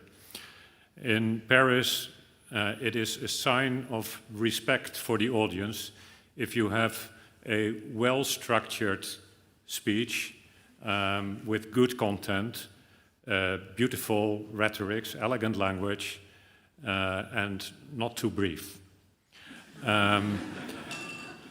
So there you go. I have 11 pages, but I hesitate to use them at this very moment. So I'll just give some personal impressions. First of all, maybe if you also noticed that this was announced as a series of round tables, but actually what we saw was not a round table. There was no table. It wasn't round. It was four people in a line, and the only thing there was a cube, a square cube. And I was reflecting on that because round table, that is therefore meaning, but I think this was very smart to take those square cubes, because if you put 4 round tables together, you still don't sit easily together, difficult to reach each other and so on. But 4 little cubes, much easier. So a little bit the message that also the professor just had in a minute. The main takeaway today is make sure you really engage in a conversation with each other. Storytelling is one thing, but also exchange. Talk about trade-offs, like you said, Peter. Listen to people that are very enthusiastic about the common agriculture policy and people that are more critical about it. Talk to people that consume goods, people that produce goods, people that have been for generations in this profession, people that are youngsters and want to start a life in it. Talk with each other. In that context, maybe a small anecdote and a little coming out. I know I'm taking a risk here. I'm a vegan. And that came about because I have 3 children that all independently chose to be vegans. My wife followed them, and I was discussing all the time with them. But in the end, I thought, well, why not? Why not? That could also be my little contribution to lowering our carbon footprint. And then, of course, we get a lot of guests, and we decided to also serve plant-based food to our guests. But I don't want to be preaching about it. I don't want to deny anybody his or her right to eat animal products. So we just did it. But then at some point, my staff said, well, Jan, this is a nice story. It's a conversation piece. Why don't you talk about it over dinner or over dessert? And then I thought one day, yeah, I'm going to do that now. We had a delegation over from a rural province in the Netherlands, headed by one of the provincial ministers. They were there to discuss important investments in that province. And when the dessert was served, I thought, well, now I'm going to talk a little bit about what they've just eaten, what the protein transition is that is also supported by the Dutch government, and so on.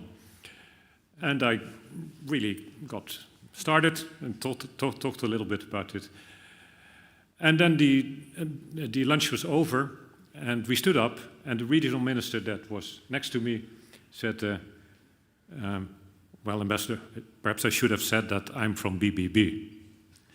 And I thought, ooh, now probably I have a problem, because next weekend there will be a party barbecue, and they will say, this guy in Paris that works for the Netherlands, he went crazy to tell that sort of stories over luncheon.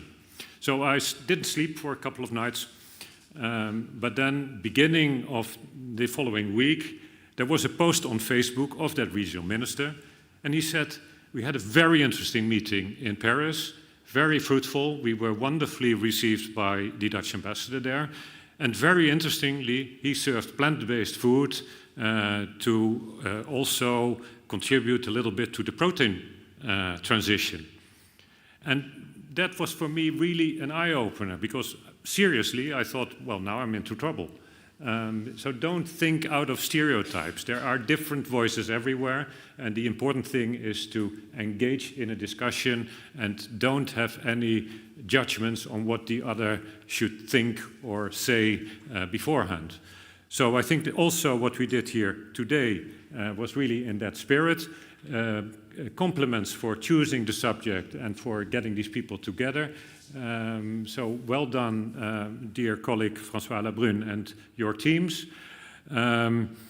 It is, of course, an element that also fits into a wider strategy to have a more autonomous Europe, less dependent.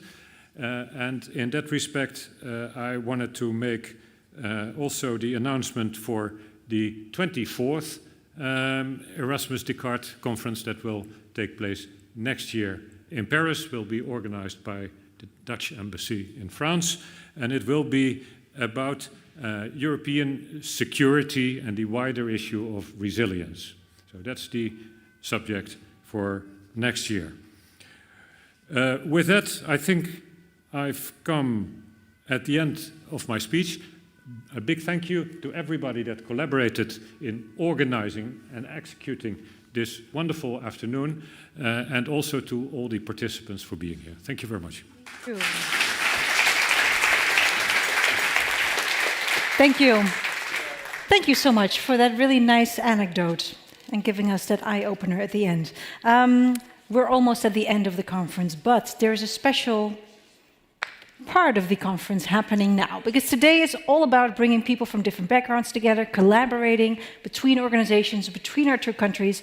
And we have to realize that collaboration always comes down to the willingness of individuals. And this next and last part of the event is about recognizing two incredible Dutch personalities who spent years of their professional life dedicated to more collaboration between France and the Netherlands. And they will be recognized in a ceremony which will be led by the French ambassador to the Kingdom of the Netherlands. Please give it up for François Labrune.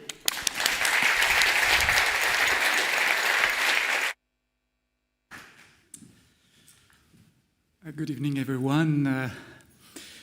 First of all, I would like to tell you that when I saw this picture of President Chirac and Queen Beatrix 25 years ago, I realized that we have been faithful to the ambition that they had defined. And we just finished this 23rd edition of the conference Erasmus-Descartes, and it's for an ambassador and his team, of course, a very important moment. And I would like, if you allow me, to express my deep gratitude to all of you for your presence, for your contribution, which is so important. To our Dutch friends and colleagues from the Embassy of the Netherlands in Paris for the collaboration. And if you allow me, a special thank to the team of the Embassy, and particularly to Jean-Jacques and his team and Marnix, who have, as usual for this kind of events, done something which has impressed me very much. And if you allow me, a special thank to Jean-Jacques, because it will be his last Conférence Descartes. So I would like to...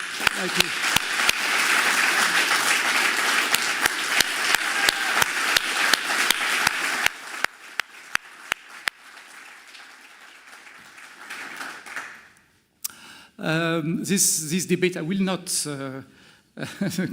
come back to the content of the debate, but of course the human factor has been very important. And as you said, I am in this conference in a position to do something which had not been done maybe in the past, which is to use a conference to honor people who have really contributed in an exceptional way to the cooperation between France and the Netherlands, and particularly in this sector of food and agriculture. And by bestowing them le Mérite Agricole. Mérite Agricole is a very prestigious decoration that is extremely searched for and appreciated in France. It was created in 1883 to recognize outstanding contributions to agriculture in France and abroad. And it's, of course, very important that the association of people who got this distinction in the Netherlands, AMOMA, is represented, and I would like to really give all my thought to Thijs Hendricks, who represent the association. So this is a privilege for me to bestow this distinction to two exceptional people who are present here, of course, Professor Johan Harsent, whom you have just heard, and then I will ask Louise Fresco to follow, but I will start with you, Professor, and if you agree, could you please join me?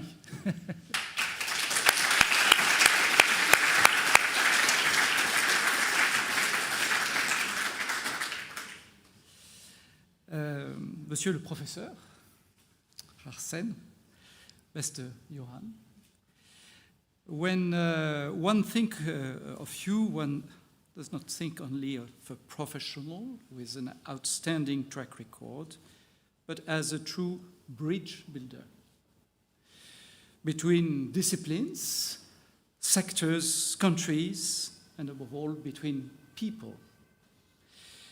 Your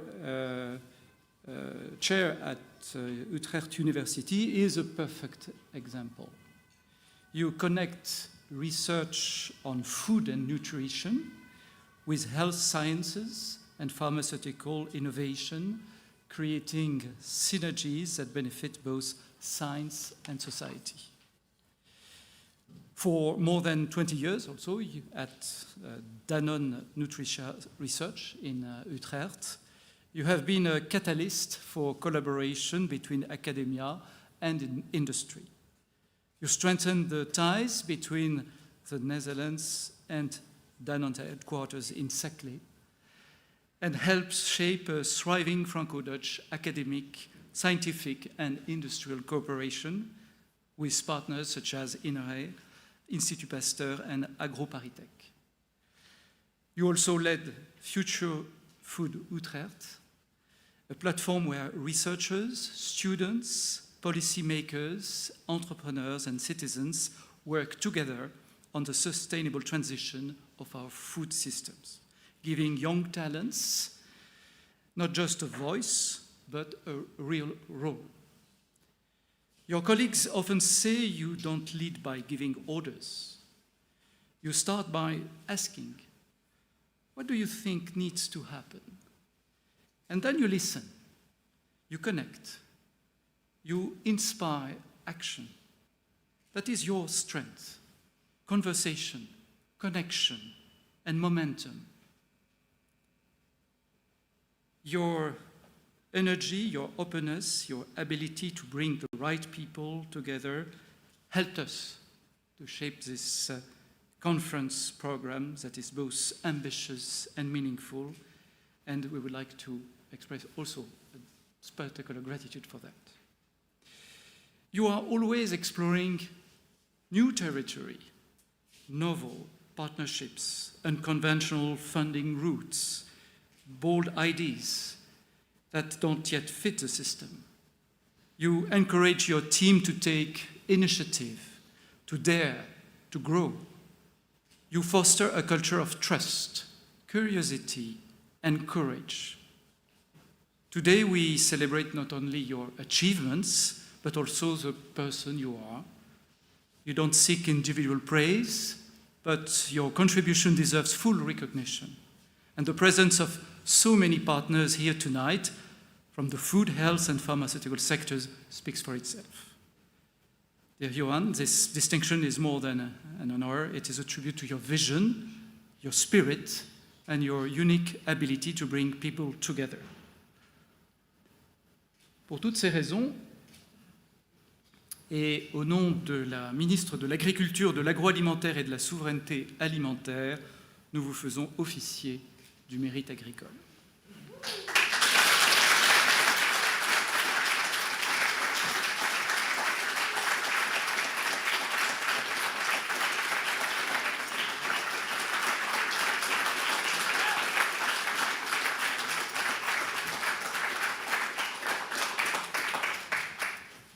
I never hugged an ambassador before. Huh? This is amazing. Yeah. Oof. Dear ambassador,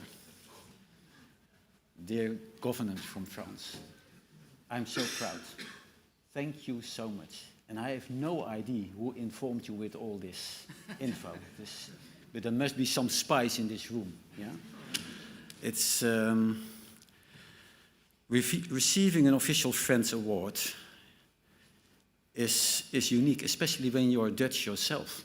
I'm just a Dutchie. I go to France now and then for holidays, and then I talk about du pain, du vin, du boursin, du camping, la plage. But this is different. So thank you so much that you make this possible for me. But just a few additional comments I need to admit. And that's for me really, really important. Please keep in mind that this was only possible because of team science. And I had some discussions during the lunch break. Then someone was asking me, hey, Johan, KPIs, that's only in companies. That's not true.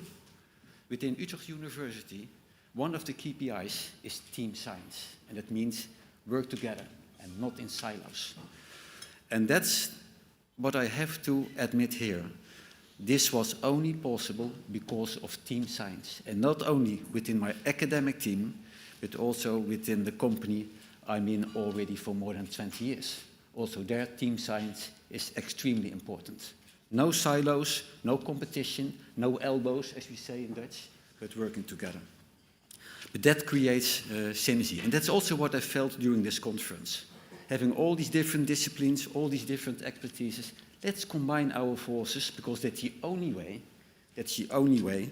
to solve the problems we are facing nowadays. And one of the problems is healthy food for everyone, affordable. Yeah, as already said, I'm working together with a company Danone. It's really funny because it started as a Dutch company, and that was 2001.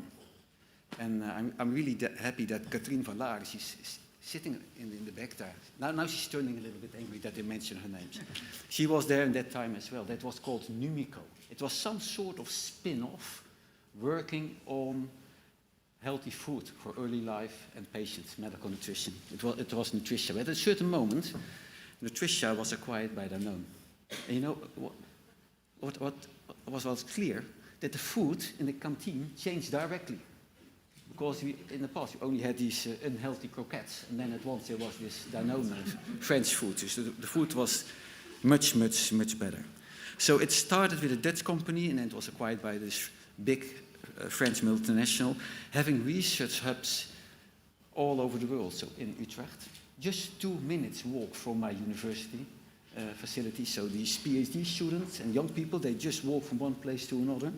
So working with young people is so important. That helped me a lot. Yeah? That's also team science. And what was happening today with these young scientists, I love that. And maybe you do not know yet, but they will visit tomorrow our campus, and I will go with them to Danone, and I will go with them to the university to show all our facilities and the way of working. So again, I'm almost nervous now. Huh? You notice that? That's not my normal way.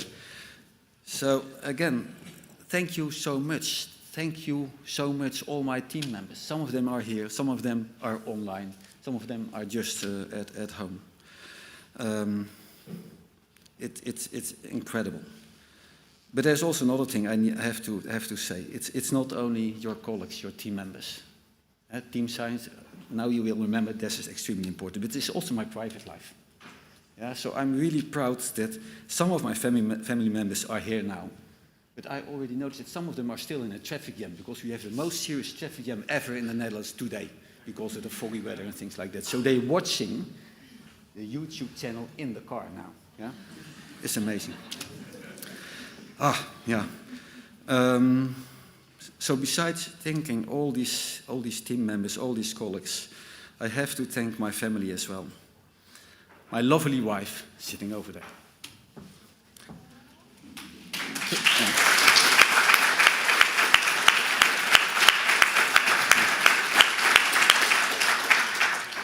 incredible patience, but also protective, and so now and then criticizing this stupid guy. Yeah, but it is, and then my kids. Yeah, they are almost all here, and then the most important thing in my life, that is my grandchildren. They are too young to come to this place, but I do have 6 grandchildren. You know what that means? So it's the best that happened to me during the last 6 years. So it's a bit emotional, but that is simply true. And then last but not least, my roots. So that is the basic. That was in Friesland. I was born over there, and my father is still alive. My mother not anymore, and my father is here. He's over there. He's almost 89.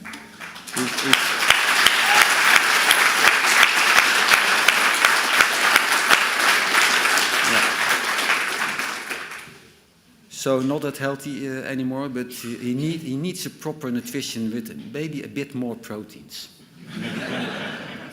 But I'm trying to influence him. But his fridge is full with these proteins. Yeah? So, last sentence, enjoying family life, family pleasure, family love, but also with friends, is essential to keep on moving. It creates positive energy that is essential, and is essential for innovation. Because when it's all optimal, top at home, work is much easier, and also the other way around. So, that's it for now. I'm so proud, and thank you so much. Please tell this also to your government in France. Amazing that just a Dutchie is receiving this medal. It's, what can I say?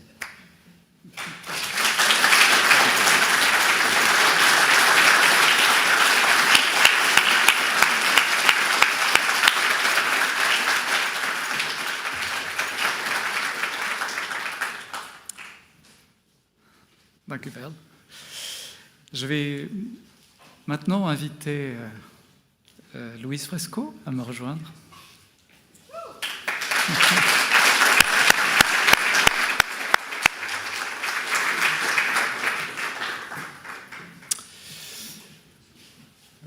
Madame la professeure, chère Louise, quelle meilleure façon de conclure cette conférence que de vous rendre hommage, vous qui symbolisez cette relation d'amitié, de coopération entre nos deux pays. I will switch to English, even if you are totally fluent in French, but I think you need no introduction, especially in this group. What is very special is that it is the second time that I present you with French decorations. A little bit more than 1 year ago, I had the opportunity, the honor, to present you with the insignia of Chevalier dans l'Ordre National du Mérite. And I will never forget this moment, because it gave me the opportunity to discover an extraordinary personality. Somebody who is not only famous for achievements, expertise, or knowledge, but not only somebody who impresses all of us by the clarity, the elegance of your expression, but somebody who, when we see you and when we cross your eyes and the way you look at everybody, enable us to be immediately enraged by the light which emanates from you, and which also gives us the possibility to understand things which are complex, but that you render clear. And I think it's very exceptional, and I think in this regard it is totally justified to decorate you every year. Your career is a perfect example of what international cooperation can achieve. From your early research on tropical crops to leadership roles at Wageningen University, the FAO, and on various boards, you have consistently brought people together across disciplines, countries, and sectors to collaborate, innovate, and strengthen agricultural systems. You have inspired the next generation and enriched our understanding of agriculture worldwide. And you still travel a lot, extensively. I heard that you were recently in China for a few weeks, and you have visited nearly every African country. A truly impressive record that speaks volumes about your commitment, your passion to tackle shared challenges such as famines, scarcity, and food waste. And you are truly a connector. As you said in your 2009 TED talk, food is as important as energy, as security, as the environment. Everything is linked together. And your impressive maîtrise of languages, of cultures, has allowed you to build bridges, especially between France and the Netherlands. An effort recognized, for instance, by your Doctor honoris causa from the University of Montpellier, and j'en profite pour saluer Monsieur François Pierrot, vice-président de cette université. But also by the enduring and invaluable ties you have built with French research institutions such as INRAE and CIRAD. But your impact goes far beyond this sector, far beyond research and academia. Through your columns, documentaries, books, you have shared your knowledge with the public, as I said, making complex topics understandable and engaging. And through your love of the arts, and thanks to you I discovered the opera in Amsterdam, you have connected science, society, and creativity in ways that inspire all of us. So this decoration, chère Louise, is more than deserved and is a tribute to a career, a vision, and a life dedicated to connecting, inspiring, and leading. And once again, a way to tell you that we all feel lucky to know you. Pour toutes ces raisons, et au nom de la ministre de l'Agriculture, de l'Agroalimentaire et de la Souveraineté alimentaire, nous vous faisons officier du mérite agricole.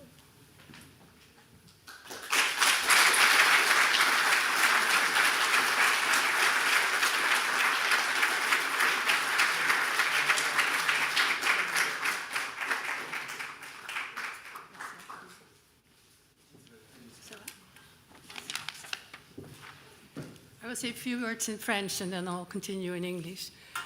Votre Excellence, Monsieur l'Ambassadeur, quel plaisir d'être là de nouveau pour la deuxième fois, de recevoir une reconnaissance de la part de la République française. Je suis là avec humilité et même avec une certaine timidité parce que, en fait, je n'ai fait que mon devoir. J'ai fait ce que je pensais faire quand j'étais toute jeune, quand j'avais l'âge de 15-16 ans.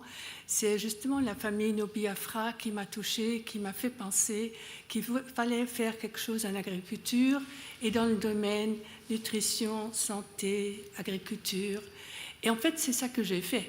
Précocement, j'avais compris qu'il fallait intégrer les choses et malgré le fait que je ne sors absolument pas d'une famille agricole, mon père était professeur de philosophie, j'ai pris ce chemin et je suis encore aujourd'hui ravie que j'ai pu faire mes études et une grande partie de ma carrière à Wageningen.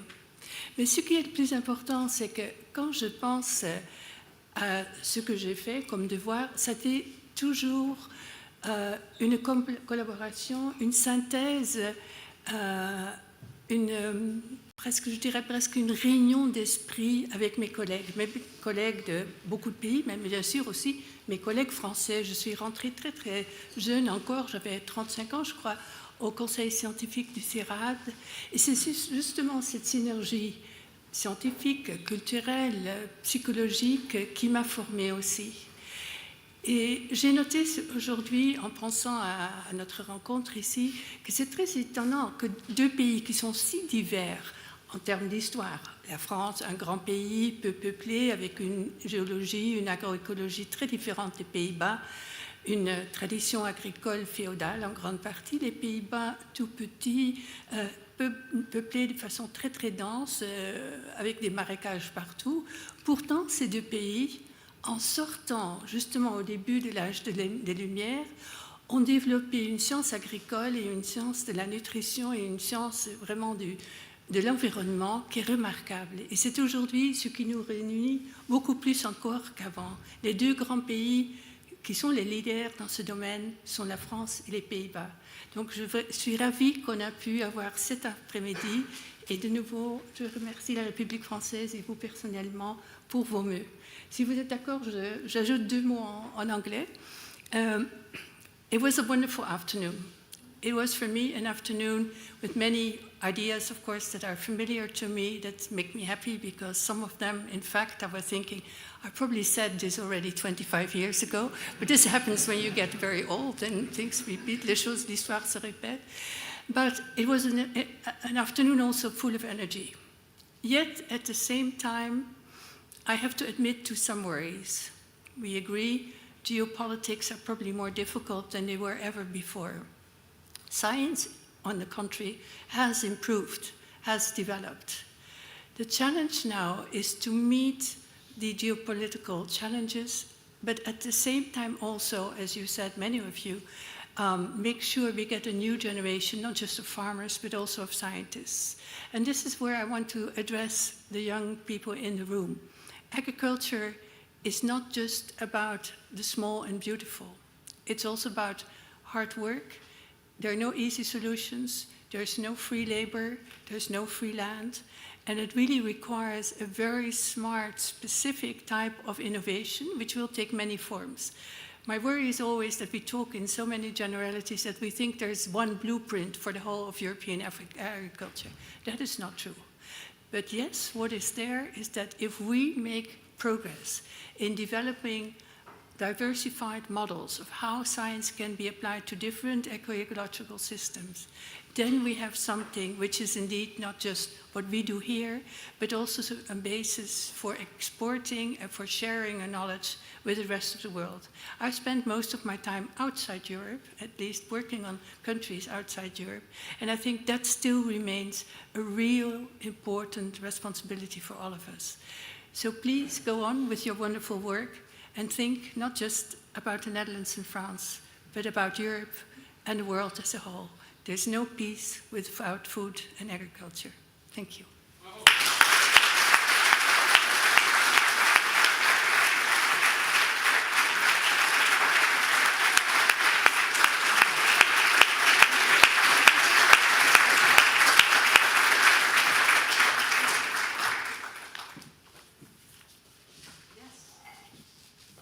And such incredible timekeeping. It's 18:58:52.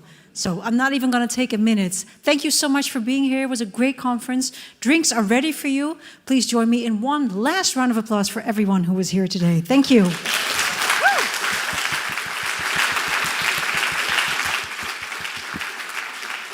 Enjoy.